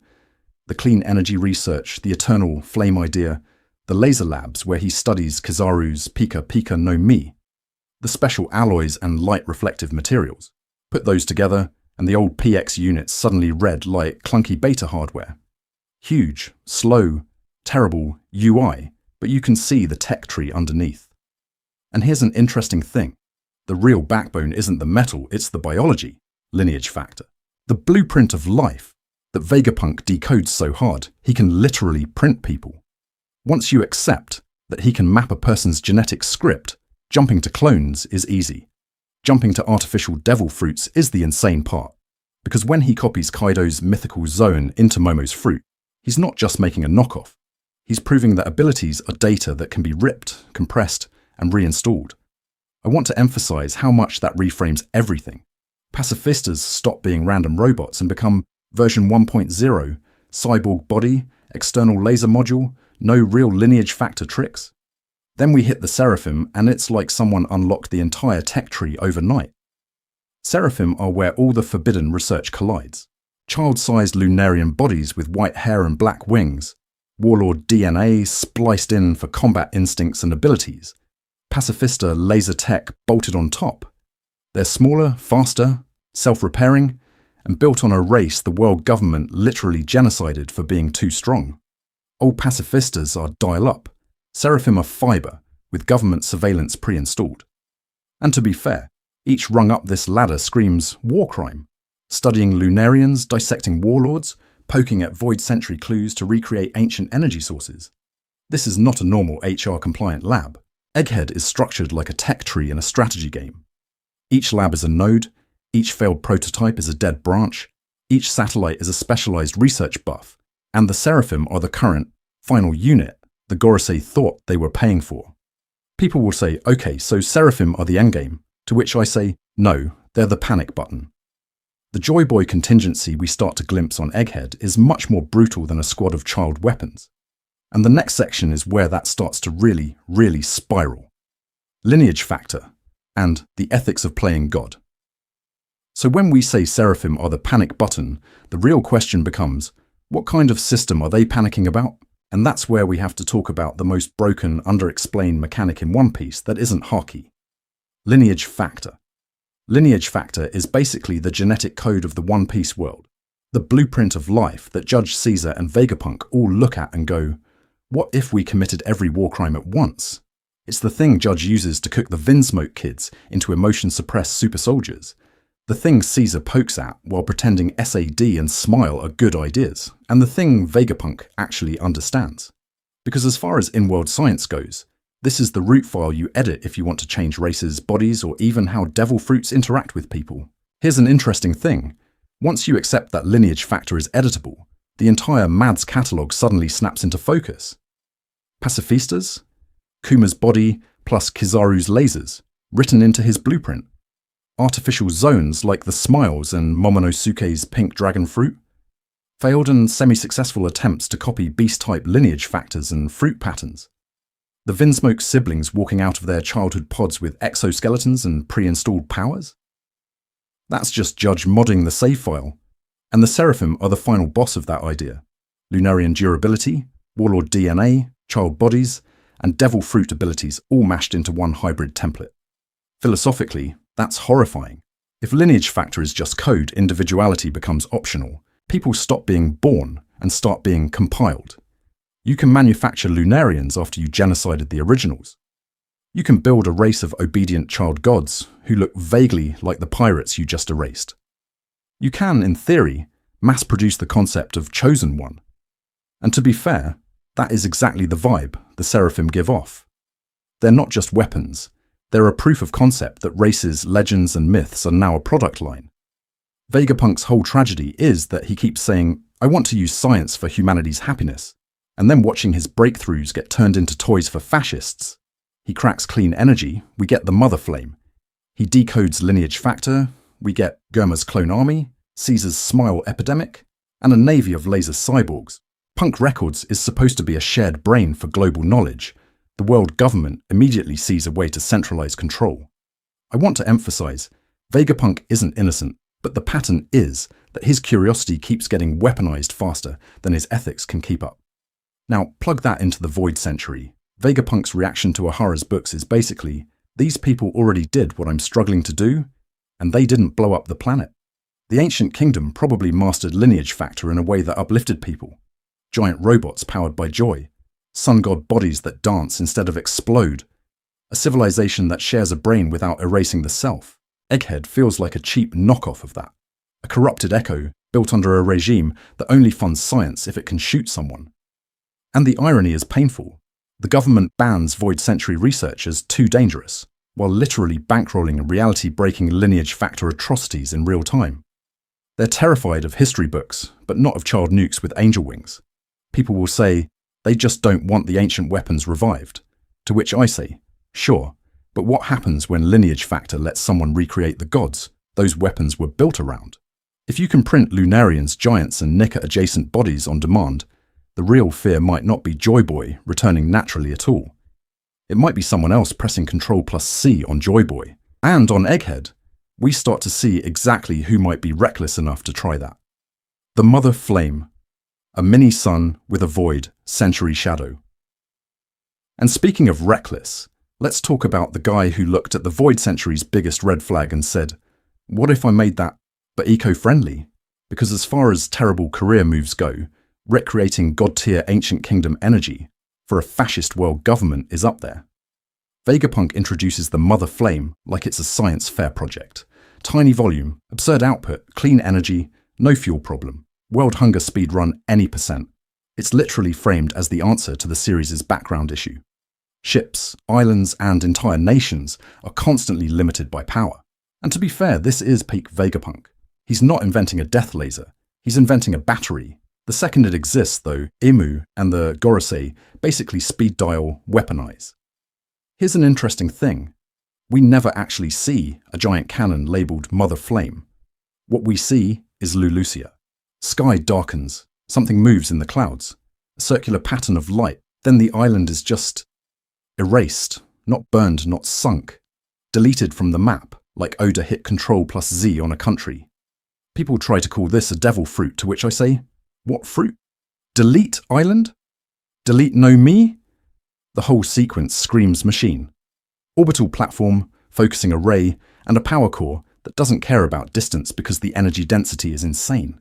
So functionally, the Mother Flame reads like a mini artificial sun or reactor, a contained, endlessly cycling source that can be tapped for anything. Propulsion, climate control, or, if you're the world government, precision extinction beams. Vegapunk thinks he's rebuilding the Ancient Kingdom's clean energy grid. Imu sees a void century city killer that doesn't need Poseidon or Pluton. This is where the moral dissonance hits hard. The same system that could light up every slum on the Grand Line becomes the bullet that proves to the world that defying God means instant vaporization. And this isn't coming out of nowhere. Skypiea already gave us Arc Maxime, Enel's absurd lightning boat powered by endless clouds and dials parked in the sky and ready to drop judgment bolts. We all laughed at Gold Disco Moon Man, but that was Oda test-driving the visual language of sky-based energy weapons. Dials themselves are basically pocket ancient tech, record, store, and release force. The Mother Flame feels like the grown-up, industrial version of that same idea, plugged into a forgotten blueprint Vegapunk half-deciphered from O'Hara's books. I want to emphasize how existential this is for the government.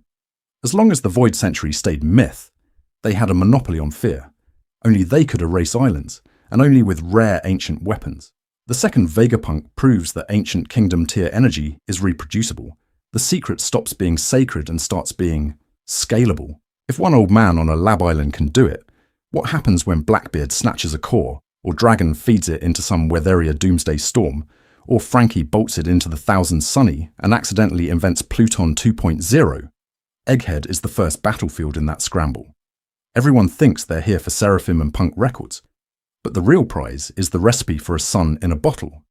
And if this is what the government did with one Mother Flame, how many more mini-suns are still waiting to be claimed? The Seraphim's real purpose, training wheels for a god-killing army. So when we say sun in a bottle, it's really tempting to think the Seraphim are the final form. Like, cool, the government has baby Kaidos with laser eyes, roll credits. To which I say, that's way too simple for a group of old men who panic at the vague idea of a tambourine.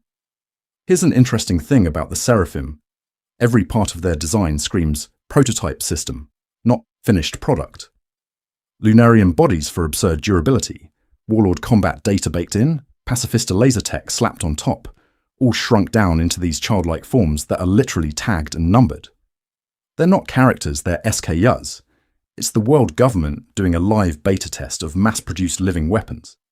And I want to emphasize how much the command hierarchy gives this away. Vegapunk, then the Gorosei, then whoever's holding the right authority chip. It's this stacked, paranoid chain of custody that exists because as far as they're concerned, one Kuma situation was already one too many. They watched a weapon with a Bible, and a heart decide to save the future Pirate King, and the response was, cool, never again, hard lock the next batch. People like to say, oh, they're just upgraded pacifistas, because lasers, to which I say, mate, your power scaling is a mess. These kids are built out of the DNA of people who already survived the New World. Mihawk, Hancock, Jinbei, even freaking Crocodile.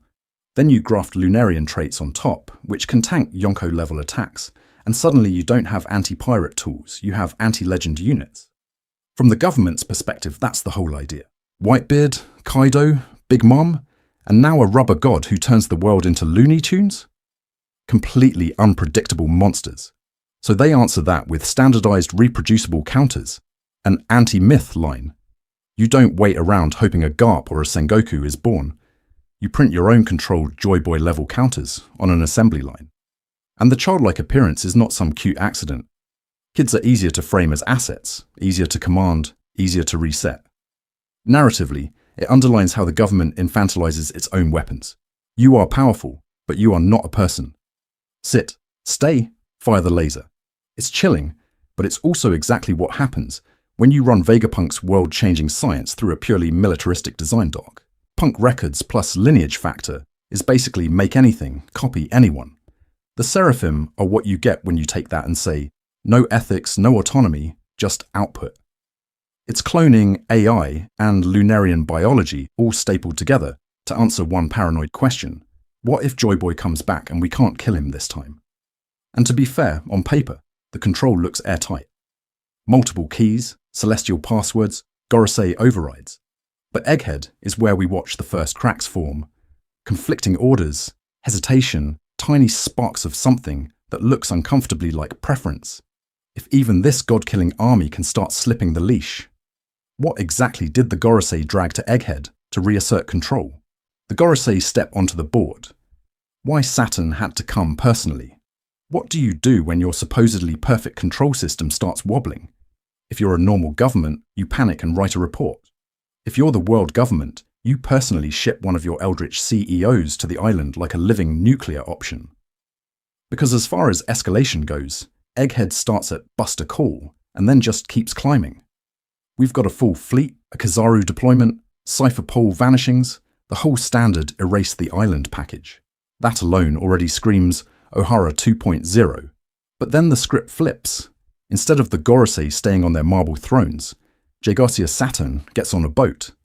That single decision tells us Egghead is not a routine cleanup. It's a fire alarm in Marie-Joise. Here's an interesting thing. For over 1,000 chapters, the Gorosei are wallpaper. Scary wallpaper, sure, but still just guys in robes talking about balance. They never leave the room. Suddenly, Saturn is not only leaving the room, he's walking into a battlefield with a Yonko, an Emperor's crew, and a traitor genius who literally understands the Void Century better than anyone alive. People like to say, well, the Gorosei must be strong, to which I say, cool, headcanon. But Egghead is the first time Oda cashes that check on screen. And when Saturn arrives, he doesn't come down the ladder like Garp on a family visit. He appears in a summoning circle, branded into the ground with ominous symbols and a blood price. The guy literally teleports in with a magic sigil and then transforms into this colossal spider-ball demon Zoan, casually tanking attacks and turning people into stains just by existing near them. That's not politician energy. That's raid boss energy. I want to emphasize how much this rewires our mental model. The Gorosei aren't just policy guys. They are combat monsters who can stand on the same board as admirals and emperors. So why risk that asset in person? Because Vegapunk's death isn't about silencing a loudmouth scientist. It's about erasing someone who connected the Ohara research, the Iron Giant, the Mother Flame, and Joy Boy into one coherent idea. Saturn coming himself is the narrative stamp that says, this is directly tied to the Void Century and the prophecy they've been dreading for 800 years. Watch how he talks to the pacifistas and Seraphim. With one command, Vegapunk goes from father of modern warfare to obsolete firmware. Saturn's authority key just overwrites him. Symbolically, that's the government yanking back every stolen piece of ancient tech and saying, thanks for the prototypes, you're done. The toys go back in the box, the inconvenient inventor gets deleted. Compare that to Marineford. Marineford was only an admiral show with Sengoku supervising. No Gorosei, no Imu, nobody left the throne. Egghead is different. The elders themselves descend, while Blackbeard's forces and a Yonko crew swirl around the island. It feels less like a big war climax, and more like the first move of the final war. And to be fair, If one Gorosei in the field looks like this, you kind of have to ask, what does that say about Emu, or the other 4 who stayed behind? What are they guarding that's so important they finally decided to step into the light now? Egghead as the new Ohara. History tries to burn twice. If you zoom out for a second, Egghead is basically the world government speedrunning its worst war crime. They did Ohara once, it didn't stick, and now they're mashing the reset button so hard they've sent a literal God Spider grandpa to finish the job. So let's lay the template down. Ohara first. You've got a tiny island of archaeologists doing the one thing you're not allowed to do in One Piece, asking, hey, what happened 800 years ago? Professor Clover slowly walks us through the Void Century, piece by piece, and just as he's about to say the ancient kingdom's name, he's shot mid-speech. Not because he's attacking anyone, but because as far as the Gorosei are concerned, the word itself is a weapon. Then comes the Buster Call, 10 warships, total bombardment, an island erased. The stated crime is treason, but the actual target is information. Ohara isn't destroyed to kill people, it's destroyed to kill context. Now put Egghead right on top of that stencil. Again, we have a genius poking the Void Century bare. Vegapunk has literally digitized his brain into punk records, a giant hard drive in the sky that stores not just his research, but the salvaged Ohara books Dragon and Vegapunk pulled from that lake. So Egghead isn't just a lab, it's Ohara 2.0, cloud synced. The island is a library of data, a hive mind built on the corpses of the last hive mind the government burned. And the response? Ohara gets a Buster Call, Egghead gets Kizaru, Saturn, Seraphim, Pacifistas, a fleet, and a global information blackout. People like to say, the government's always been like this, to which I say, no, this is them on patch 2.0, fully paranoid edition. Back then, a vice admiral pressing the big red button was enough. Now, they don't trust the system they built.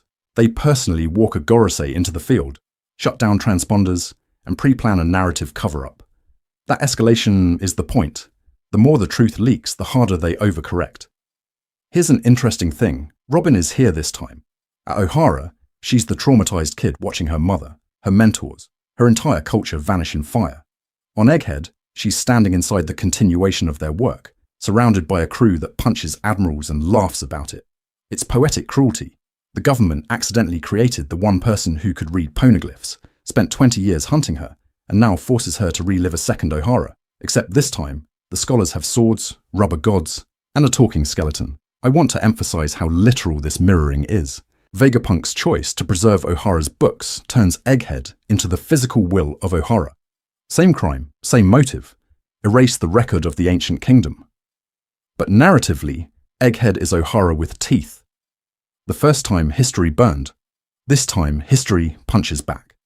We're watching the exact same sin replayed under conditions where the victims can actually hit the executioner. And if the government failed to fully erase Ohara's knowledge when it was just ink on paper, what happens when Egghead's data escapes as a global broadcast they can never drag back into the fire? Blackbeard's shadow over Egghead, the opportunist of the Final Saga. And while history is busy punching back on Egghead, someone else is quietly checking everyone's pockets during the brawl. Because as far as the Final Saga goes, Saturn is the jump scare, but Blackbeard is the home invasion that started 3 hours earlier. People like to say Blackbeard is this chaotic instigator of war, to which I say, when? He doesn't start Marineford. He shows up after Whitebeard's already half a corpse and literally loots the era. He doesn't start the Rockyport mess, he walks away with Hachinosu. He doesn't start the Kuja World government conflict, he just strolls into Amazon Lily during a pacifista test run and tries to yoink Hancock's fruit. His whole career is third party in your ranked match, the guy who waits until both sides are flashing red and then presses one button.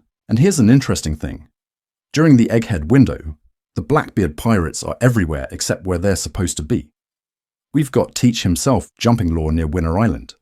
We've got Kuzan and Garp turning Hachinosu into a retirement home war zone. We've got a Blackbeard ship with Devon and Augur kidnapping Kobe off Amazon Lily, and another ship under an unnamed captain sailing toward Egghead-adjacent waters in the manga. It's like a shell game, where every cup has a war crime under it.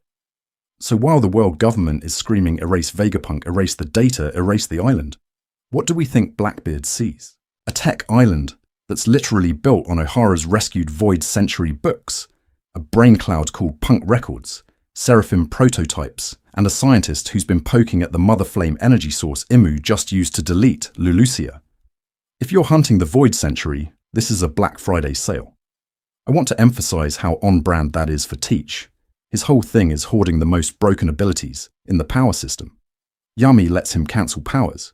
Gura lets him break the planet. He's trying to snipe Hancock's petrification. He's interested in Law's Ope. He collects weirdos like Kuzan. And to be fair, once you're that guy, you don't stop at fruits. You go, wait, what if I combine busted fruits with busted technology? Ancient weapons, mother flame reactors, a Seraphim army running on Lunarian durability, and stolen bloodlines. That's exactly the kind of vague, terrifying mess he would call a business plan. And the scary part is he doesn't actually need to win Egghead to succeed. He just needs the chaos. A Seraphim going missing in the confusion, a Vegapunk satellite quietly abducted, a shard of Punk Records copied by some hacker crewmate we haven't even met yet. The government thinks the risk is Luffy escaping. The real risk is Blackbeard slipping out the back door with the instructions on how to build the next Iron Giant.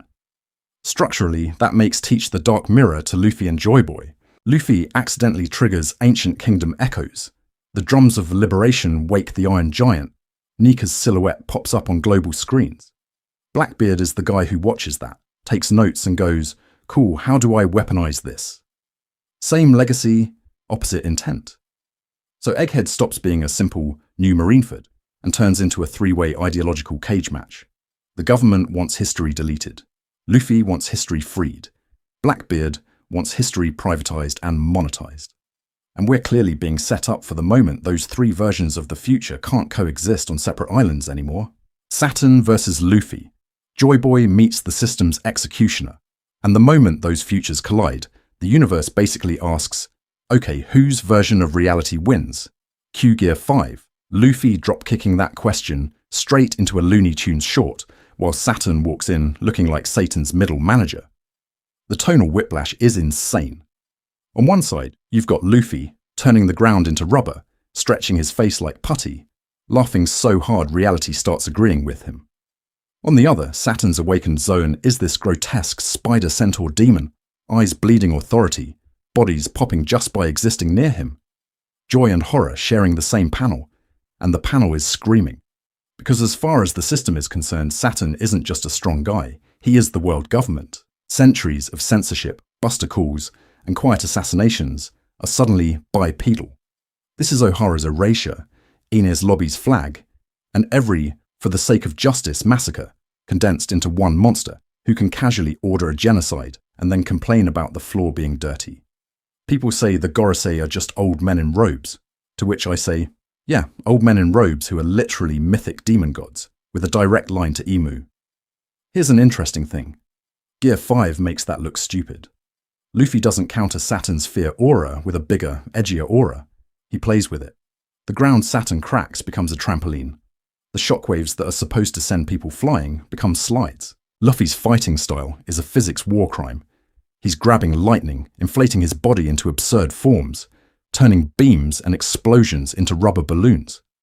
The battlefield stops obeying Saturn's terror and starts obeying Luffy's laughter. And to be fair, that's the real clash here. This isn't a power level check, where we all bust out calculators and go, well, actually, Gorosei are Yonko plus. It's a symbolic test. Can Joy Boy's completely ridiculous cartoon freedom actually stand up to the oldest, most entrenched oppression engine in the series? Can a guy who fights like a gag strip survive the living embodiment of the redacted history tab? Watch how everyone reacts. Marines freeze because the script in their head doesn't cover God of Freedom, turns the Admiral-level executioner into a chew toy.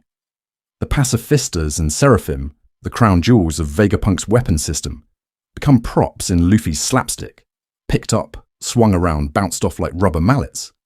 His allies, who were seconds away from despair, suddenly start laughing, charging, talking back to power. Fear gets reframed as a joke, and once you're laughing at a god, that god has a problem. I want to emphasize how this mirrors the Iron Giant. The robot hears Nika's drums and literally wakes up in joy, shambling toward that sound like it's the first good thing it's heard in 200 years. Saturn is the inverse protocol, the failsafe you send when joy appears where it shouldn't. One is ancient tech rebooting to protect freedom. The other is ancient authority rebooting to crush it. And whether Luffy wins, loses, or gets hard yoinked off the island, the damage is done. Gorosei had to descend personally. The whole world is about to see the sun god clown on the government's executioner in real time. You can't unring that drum, and the next move the government makes to bury, this might be the thing that finally blows the lid off everything. Egghead versus Marineford. Why this is the real war prelude. So when people call Egghead the new Marineford, to which I say that's underselling it. Marineford was the season finale. Egghead is the pilot for the last show this world will ever run. Let's rewind. Marineford is the climax of the Whitebeard era. You've got the strongest man in the world marching on the government's front lawn, Ace on the execution platform, every warlord posing like they're on a justice calendar. And the whole thing is a public spectacle. It's literally designed as pirate pay-per-view. Whitebeard dies, Ace dies, Blackbeard steals the Quake power, and the balance of power reshuffles in front of a global audience. The takeaway is simple. The old era is over. New monsters are here. Egghead looks smaller at a glance. It's just one Yonko crew versus a Buster Call plus one very angry Saturn. But here's an interesting thing. The actual stakes aren't about who wins the fight. They're about what leaks out while everyone's busy watching the explosions. Void Century truths, ancient tech blueprints, the Iron Giant's connection to the drums of liberation, Vegapunk literally saying, "Joy Boy is back," on a live broadcast. That's not a power shuffle, that's an information nuke. Because as far as the government is concerned, Marineford was good theatre. They broadcast it on purpose. The whole system is, look how scary we are, kids, don't be pirates. Egghead is the opposite. The second Vegapunk hijacks the transponder snails, the government goes from smug PR department to unplug every TV panic. We go from theatrical deterrence to full damage control. They don't care if Kizaru looks cool. They care if one librarian's research finally hits the algorithm. Marineford rearranged the pieces on the board. New Yonko, the warlord system quietly rotting until Reverie finally axes it. Blackbeard's speedrunning endgame. Egghead threatens to flip the entire board. If Vegapunk proves O'Hara was right, proves the ancient kingdom's tech is real, proves the sun god is walking around in rubber crocs, the world government doesn't just lose military dominance, it loses the story it's been selling for 800 years. You can't run a fear-based system when everyone suddenly realizes you're the villain with worse Wi-Fi. Emotionally, Marineford is intimate. It's Luffy screaming for his brother, it's Whitebeard's family breaking in real time. Egghead's core is ideological. It's O'Hara's books pulled from a lake, Vegapunk carrying Clover's will, Robin watching the same crime that erased her home try to erase the truth again. I want to emphasize how nasty that is for her specifically. This is her trauma speedrun, but this time the world might actually listen. And to be fair, Oda is not being subtle about the structural mirroring. Marineford capped the big rise of the worst generation, Saga. Egghead is the incident that lights the fuse on the true final war. Sengoku and Akainu were the faces of Marineford's justice. Saturn is that role turned up to Eldritch, walking onto the field himself because the usual admirals and paperwork combo isn't enough anymore. When a Gorosei has to personally tank Gear 5, the mask is already cracking. So if Marineford ended with, "The new era has begun," Egghead is gunning for something way more radical. The truth can't be stopped anymore. The bodies, the ships, the tech, those can all burn. But Vegapunk's message is already out there, half heard, half jammed, living in the minds of whoever caught even a fragment. The question isn't, will the war start? It's, how does the world react when the war they were never supposed to know about suddenly becomes impossible to ignore? The world government's Joy Boy contingency plan. So when Vegapunk says, "The truth can't be stopped anymore," the world government basically hears, the Joy Boy firewall just got breached. Because as far as their prophecy file is concerned, Joy Boy isn't a fun rubber messiah. He's the root user of the entire planet. Let's rewind the prophecy package for a second. We've got Joy Boy's original apology to Fishman Island, Poseidon as a living ancient weapon who can command sea kings, and this promised great war that will engulf the whole world. That combo is not strong pirate shows up and punches a dragon. That's systemic threat. That's rewrite who gets to live on the surface, who controls the seas, who controls history itself. If Joy Boy shows up at the same time Poseidon awakens and the world actually knows what that means? The current system evaporates. So what do the old men do? They build a Joy Boy contingency plan that looks at first glance like random power creep. We've got control attempts over the ancient weapons through royal bloodlines and marriage politics. We've got the Mother Flame, a man-made portable nuke that can fake an ancient weapon strike on places like Lulusia. We've got Seraphim, child soldier kaiju made from lineage factor and stolen warlord templates. Then CP0 as the invisible cleanup crew. On top of that, the Gorosei's own demon beast combat forms. And wrapping all of it is the global information monopoly.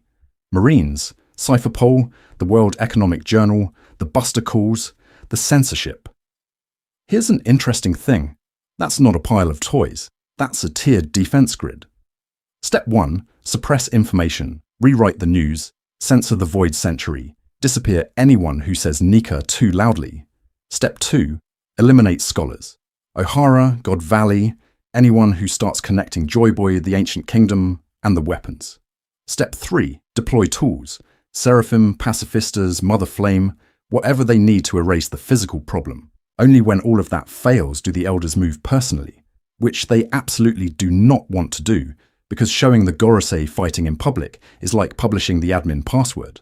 Egghead is terrifying to them because it hits every layer at once.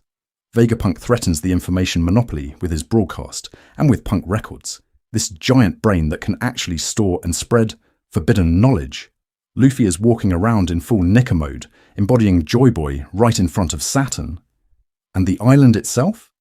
It houses tech that can rival or recreate ancient weapons. Mother Flame research, the Iron Giant that once moved to the Drums of Liberation, Seraphim prototypes, Sky Island architecture that mirrors the Ancient Kingdom. So why send Saturn Kizaru, a massive fleet, plus Seraphim, just to kill one old man and a pirate crew? The answer is you don't, unless that old man is the key to making sure Joy Boy doesn't just exist, but gets understood. I want to emphasize this. The real fear isn't Luffy being strong. It's Luffy being strong in a world that knows what Joy Boy and Nika actually mean. That's why step 1 is always knowledge erasure. Robin's village, O'Hara's books, now Vegapunk's brain. And to be fair, for 800 years that system kind of worked. But if the Joy Boy contingency plan is already failing on Egghead, if the Elders are forced onto the board and still can't contain the leak, then you have to ask, what's the last resort after you've burned history, weaponized the sky, and sent the devils themselves to the front lines? Punk Records, last stand, can you kill an idea? So the last resort apparently is kill the brain. When all your sky lasers and demon elders fail, you just walk onto Egghead and try to unplug the smartest man in the world like he's a rogue Wi-Fi router. Vegapunk knows this. That's the important part. He's not doing the classic shonen, what, they're after me bit. He is surrounded, betrayed by York, targeted by Saturn personally, and he's already done the math. This is a guy who can calculate rocket trajectories in his sleep. He can probably estimate his remaining lifespan down to the minute. His physical survival is now a bad bet, and he acts like it. Because as far as stakes go, this isn't old scientist dies sad violin. The real target is Punk Records. That giant Apple Cloud mainframe is not just Vegapunk's hard drive. It's a second O'Hara and a prototype for a future where the whole planet is one shared brain. Every satellite, every day, uploading into a hive mind. All the Pacifista schematics, the lineage factor notes, the Mother Flame data, the salvaged O'Hara research he pulled out of that lake with Dragon 22 years ago. This is the vault the government is actually trying to burn. And to be fair, from their perspective, it makes sense. You delete the server, you delete the problem. People online say, well, they'll just blow up the island and that's that. To which I say, have you met this man? Vegapunk is the guy who put lasers in bears and built child warlords. You think he didn't plan for, what if someone shoots my computer? Here's an interesting thing. Everything about Punk Records screams failsafe. The satellites are already partial backups, walking external drives that can sync, desync and probably go offline with their own copies.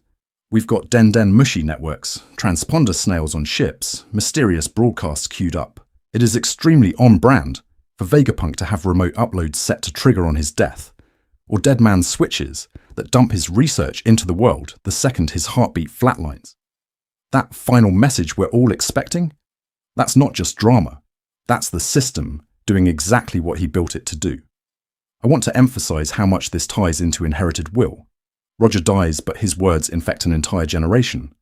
O'Hara burns, but the books survive in the lake, then in Elbaf, then in Robin's head. Vegapunk is literally the next link.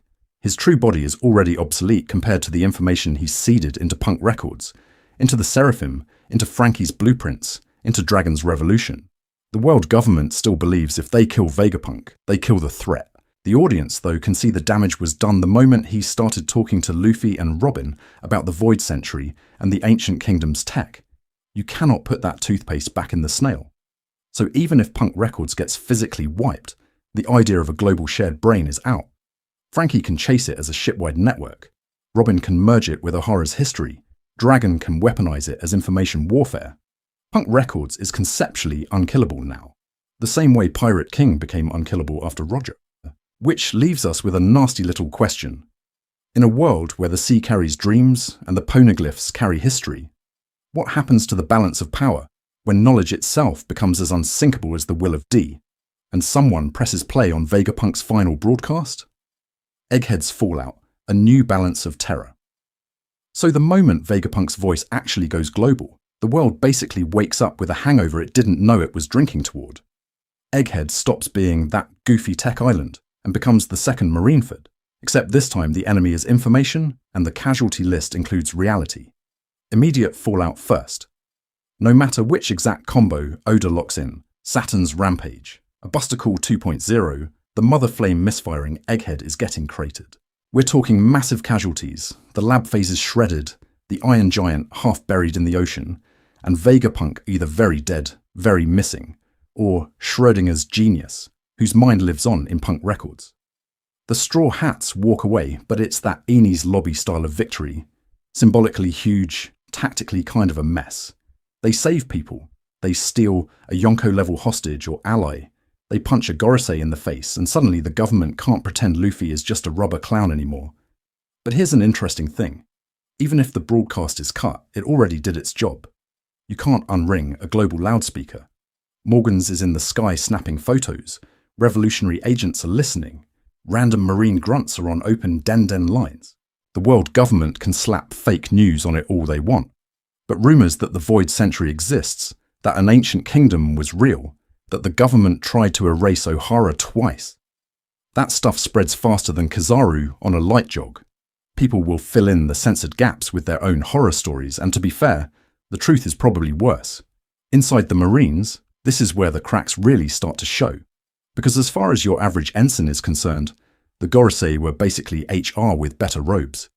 Now they're watching a politician turn into a demon centaur eldritch thing, ordering the extermination of Vegapunk, the man whose science literally kept them alive, and greenlighting island-wide slaughter. You get Kobe/Helmeppo types going, wait, this is justice? You get Sword looking at this and quietly accelerating their exit strategy. Every future defector just got their origin story. Meanwhile, the Yonko are not watching this like fans, they're updating spreadsheets. Blackbeard sees a Gorosei on the front lines and goes, okay, the ceiling on government power is way higher than advertised. Time to adjust the timetable, and maybe grab whatever Egghead scrap metal is left. Shanks, professional fire extinguisher, probably moves to contain the chaos, intercept key players, and keep Imu's toys from spiraling into total war. Buggy and Crossguild? They lean into the panic. You thought bounties on Marines were funny before. Now every terrified kingdom is willing to pay pirates for protection from the same government that just nuked a genius. For Dragon, though, Egghead is the prophecy confirmation. The O'Hara books he saved. The Void Century research Vegapunk continued. This incident proves the government will literally burn the world to keep that secret buried. I want to emphasize how big that is. It's the moment, someday we'll fight, turns into, we're out of time. The Revolutionary Army can't just play whack-a-mole with Sabbaty nobles anymore. They need open war before the mother flame scales up. And that's how we slide into a balance of terror. Everyone now knows the government has godlike weapons and is willing to use them way too casually. But those same weapons are visibly straining the system, draining resources, causing rebellions, leaking out through rogue scientists. It's mutually assured destruction, Grand Line Edition. You attack Imu's order? You risk another Lulusia. Emu uses another Lulusia. You risk the entire world deciding the throne needs to go. Egghead doesn't solve the Void Century mystery, it makes ignorance impossible. After this, no major player can pretend they don't know something is fundamentally wrong. And if knowledge itself just became unsinkable, the only real question left for the Final Saga is, who moves first when everyone realizes the endgame already started? From a future island to the final island, how Egghead points to Laugh Tale. So when we say the endgame already started, Egghead is the moment Oda stops teasing and just plugs the Final Saga into the wall. This isn't a side quest, this is the adapter that finally lets the Void Century, ancient tech, Ohara's research, and Luffy's weird cartoon fruit all run on the same power outlet. Because as far as narrative jobs go, Egghead has one of the clearest in the series. It takes 4 previously separate mysteries and forces them into one coherent system. The Void Century isn't just lost history, it's the user manual. Ancient tech isn't just cool robots, it's the hardware.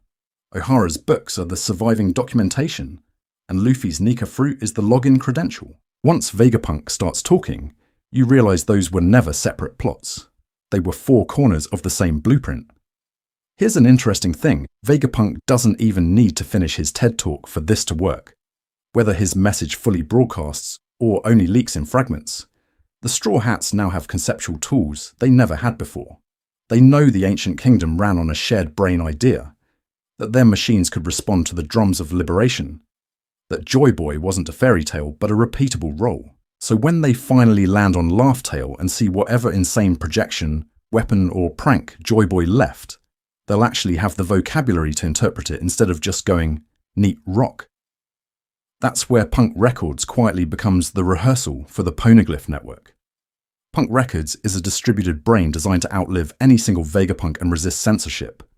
The Poneglyphs are the same idea in stone, indestructible, scattered, redundantly encoded. People like to say Oda is just winging it, to which I say, you're not wrong emotionally, but structurally the symmetry is brutal. Egghead shows us the digital version of what the ancient kingdom already did analog.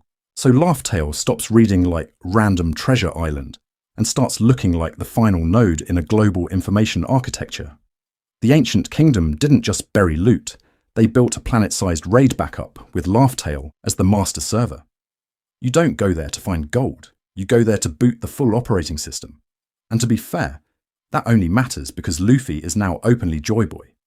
Saturn freaking out isn't about one rubber guy, it's about the 900-year-old unfinished plan suddenly getting a user again. The stakes shift from can Luffy find treasure to can Luffy complete a scheduled task that's been in cooldown since the Void Century? So what do the next arcs need to do? Probably exactly what you're thinking. Gather the last road poneglyphs, locate the ancient weapons, and pick up allies who, thanks to Egghead and Ohara's survival, now understand the government is not a slightly strict UN, it's an anti-update antivirus. I want to emphasize this. If Egghead is what happens when a fragment of the ancient kingdom's brain accidentally reboots, Laugh Tale is what happens when the entire system comes back online. And when that startup chime finally rings, the real question won't be what is the One Piece, so much as who survives the reboot. Because if a single island of half-finished data caused Marineford 2.0, wait until we see the patch notes for the full version, from Ohara's ashes to Egghead's fire. What this arc secretly changed forever. So when we say system reboot, Egghead is the loading screen. Because as far as structure goes, this isn't a fun sci-fi detour. This is Ohara booting back up with a kill streak bonus. Ohara gets wiped for asking questions. 22 years later, Egghead is about to get wiped for having answers. Clover dies chasing the name of the ancient kingdom. Vegapunk lives long enough to literally mass-produce its tech. Saul drags those books out of the lake. Robin drags her trauma through the Grand Line. And Vegapunk quietly turns their grief into infrastructure.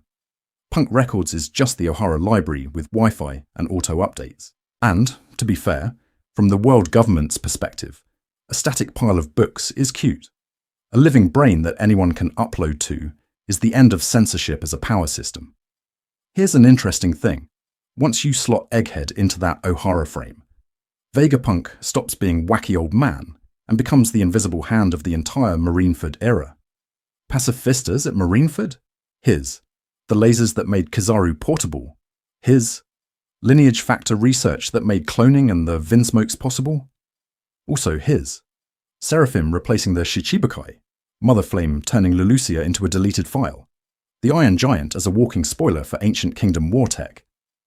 All of that is Vegapunk accidentally rebuilding the Ancient Kingdom's toolbox under his boss's nose. People like to say he's just a cog, to which I say, mate, your cog doesn't erase countries. And then we get to the satellites. On paper, they're just 6 weird roommates with matching haircuts. But if Punk Records is the brain, the satellites are the civilization. Each one is a different perspective. Logic, evil, desire, etc., all syncing to one shared database. That's not just a lab gimmick. That's a proof of concept for how a whole society could distribute its will across many minds and bodies. Suddenly, the vague talk about an ancient kingdom that opposed the world makes more sense. Imagine a Joy Boy era where everyone is basically logged into a global Punk Records. I want to emphasize, the Gorosei aren't scared of lasers. They're scared of Vegapunk rebooting that decentralized system where no single tyrant gets to own history. Run the tech tree in a straight line, and it stops being a mess of random sci-fi. Lineage factor gives you clones. Clones get turned into pacifistas. Pacifistas get lasers. Lasers plus Lunarian DNA becomes Seraphim. Seraphim plus infinite energy becomes Mother Flame. Mother Flame plus ancient reactors and a giant robot listening for the drums of liberation. You see where this is going. Egghead is Oda taking 2 decades of wow cool robot and pointing it directly at the Void Century and Joy Boy. So pre-Egghead One Piece is about what happened back then. Post-Egghead is what happens when that truth leaks right now. Even if the Marines win on Egghead, they lose their monopoly on history, science and fear. Vegapunk's broadcast, the data in Punk Records, the Seraphim going off script. Those are ideas escaping containment. And ideas, annoyingly for the Gorosei, don't respect Buster calls. The real fallout of the Egghead Incident isn't who dies on the island, it's who hears what and what they decide to burn next. Because if this is what the world does to one rebooted library, wait until someone hits share all on the full Ancient Kingdom backup. Egghead as the new Marineford, power shifts, Joy Boy contingencies, and the coming chaos. So if Punk Records leaking is the intellectual version of a Buster call, Egghead as a whole is basically Marineford with the safety off. Marineford was a public execution. Egghead is a public audit. At Marineford, the world watched the Marines win a war. On Egghead, the world is about to watch the world government lose the narrative, live, in 4K. Structurally, the parallels are weirdly tight. Both arcs are live broadcast crises. Both gather top-tier government power in one place. Both revolve around a single flashpoint that reshapes global perception. But Marineford killed a symbol in Ace and Whitebeard. Egghead kills the illusion that the adults in charge know what they're doing. People say Marineford was the big turning point, to which I say sure if you think losing one battlefield is worse than losing your PR shield for the rest of time. Here's an interesting thing. Marineford still kept the final bosses off stage. Sengoku, Garp, the Admirals, sure. But the Gorosei? Imu? Untouchable, mythic, safely in the throne room. Egghead throws that rule in the trash. Saturn personally shows up to hunt a rubber pirate and a balding scientist. That's not confidence, that's panic mode. Because as far as narrative alarms go, when the supposed gods of the world clock in as field agents, the story is screaming that Vegapunk's knowledge and Luffy's existence as Nika have crossed a line no admiral, no CP0 cleanup crew can actually handle. And look at what they brought to stop Joy Boy 2.0. The Seraphim are literally factory-made legends. Lunarian durability, warlord combat data, pacifista obedience, all stapled together into one controllable hero system. Pair that with the Mother Flame feeding Imu's sky laser, the delete a country button we saw used on Lulusia, and you can see the design brief. Never again let an ancient kingdom scale threat exist, ever. But Egghead exposes the flaw in the operating system. You can't fully control free will, even in Child God clone soldiers, and you can't fully control information when your smartest man has a brain cloud. The Seraphim hesitate, get reordered, start forming their own priorities. Punk Records is already slipping the leash. I want to emphasize, these were Joy Boy countermeasures, and they're desyncing in real time. And while all of that is happening, who's circling like a vulture? Blackbeard, of course. He's kidnapping high-value targets, hoarding devil fruits, sending crews to Egghead-adjacent chaos, and generally treating world-ending incidents as coupon days. Luffy walks into a broken system and accidentally frees people. Blackbeard digs into the cracks and sells tickets. Egghead is generating more cracks than any arc so far. Do we really think Teach isn't going to weaponize whatever falls out of this mess? Seraphim combat data, Vegapunk's broadcast, Nika rumors, maybe even a spare ancient weapon clue? So the balance of power. It isn't balancing anymore. The Marines are stretched thin across Reverie Fallout, Yonko politics, and now Egghead. The Gorosei are exposed as mortal, messy participants. The Seraphim are a wild card with shifting allegiances. The idea of Nika is leaking into the public consciousness. And to be fair, the world government still has absurd firepower. But Egghead proves fear alone can't plug every hole, which raises the actual endgame question. If this is what happens when Luffy just reaches One Science Island, what does it look like when the Straw Hats sail straight for the real throne of the world? So, what does Egghead really mean? Final takeaways, wild predictions, and your role in the endgame. So let's put a name to that feeling. Egghead is what happens when suppressed truth, runaway science, and inherited will all hit critical mass at the same time. Vegapunk is forbidden knowledge, Luffy is liberated joy, the world government is weaponized fear, and this island is where those three finally stop coexisting politely and start throwing hands. People keep asking, is Egghead the Marineford of the Final Saga? To which I say, sure, if Marineford had a talking brain cloud, a sun god cartoon, and a murder grandma starfish laser, Egghead isn't just a big battle, it's the tutorial for the end of the world. Vegapunk's broadcast? I want to emphasize this. It's probably not just lore dump PowerPoint about the Void Century, it's going to be practical. Here's what the D means, here's how the weapons work, here's how you resist the world government when they drop another mother flame. That's not history class, that's an instruction manual. Prediction 2. At least one Seraphim is never going back in the box. Once you introduce Lunarian kids with inherited memories and half-remembered gods, you've basically taped a free will may occur sign to the system. One of them is going to imprint on Luffy or Robin or even someone like Kobe, and that defection becomes the proof of concept that even the most controlled weapon can wake up. Because as far as Oda is concerned, if a bomb can't cry on panel, why is it even in his story? Prediction 3. The Iron Giant is not done vibing to Nika radio. That heartbeat sync on Egghead is a dress rehearsal. In some future war, call it Laugh Tale, call it Marie Jouaz 2, the drums of liberation are going to turn that failed invasion relic into an actual ancient kingdom ally marching next to the Sunny. And to be fair, if you think Egghead is the climax, you are underestimating how much Oda loves escalation. Marineford was a trailer. This is the patch notes. Here's an interesting thing. After Egghead, Luffy isn't accidentally Joy Boy anymore. The world is literally watching him in real time as that laughing sun god guy who breaks heavenly dragons and gravity. Oppressed islands that used to whisper about Nika around campfires are about to have a face, a bounty poster, and a Gear 5 gif. This is the moment he stops being a rumor and starts being a choice you make. Follow the joke pirate or stay under the boot. And under all the lasers, it's still Robin crying over books. It's Saul dragging O'Hara's memories out of a burning lake. It's Vegapunk quietly preserving that research for 22 years. It's Luffy punching Enel, punching Lucci, punching Saturn, because someone tried to erase his friends. You can burn an island, but you can't kill an idea once it's shared. So here's what I want from you. Drop your Egghead predictions in the comments. Who dies, who defects, what exact sentence you think Vegapunk opens the broadcast with. Make it wild, but argue it.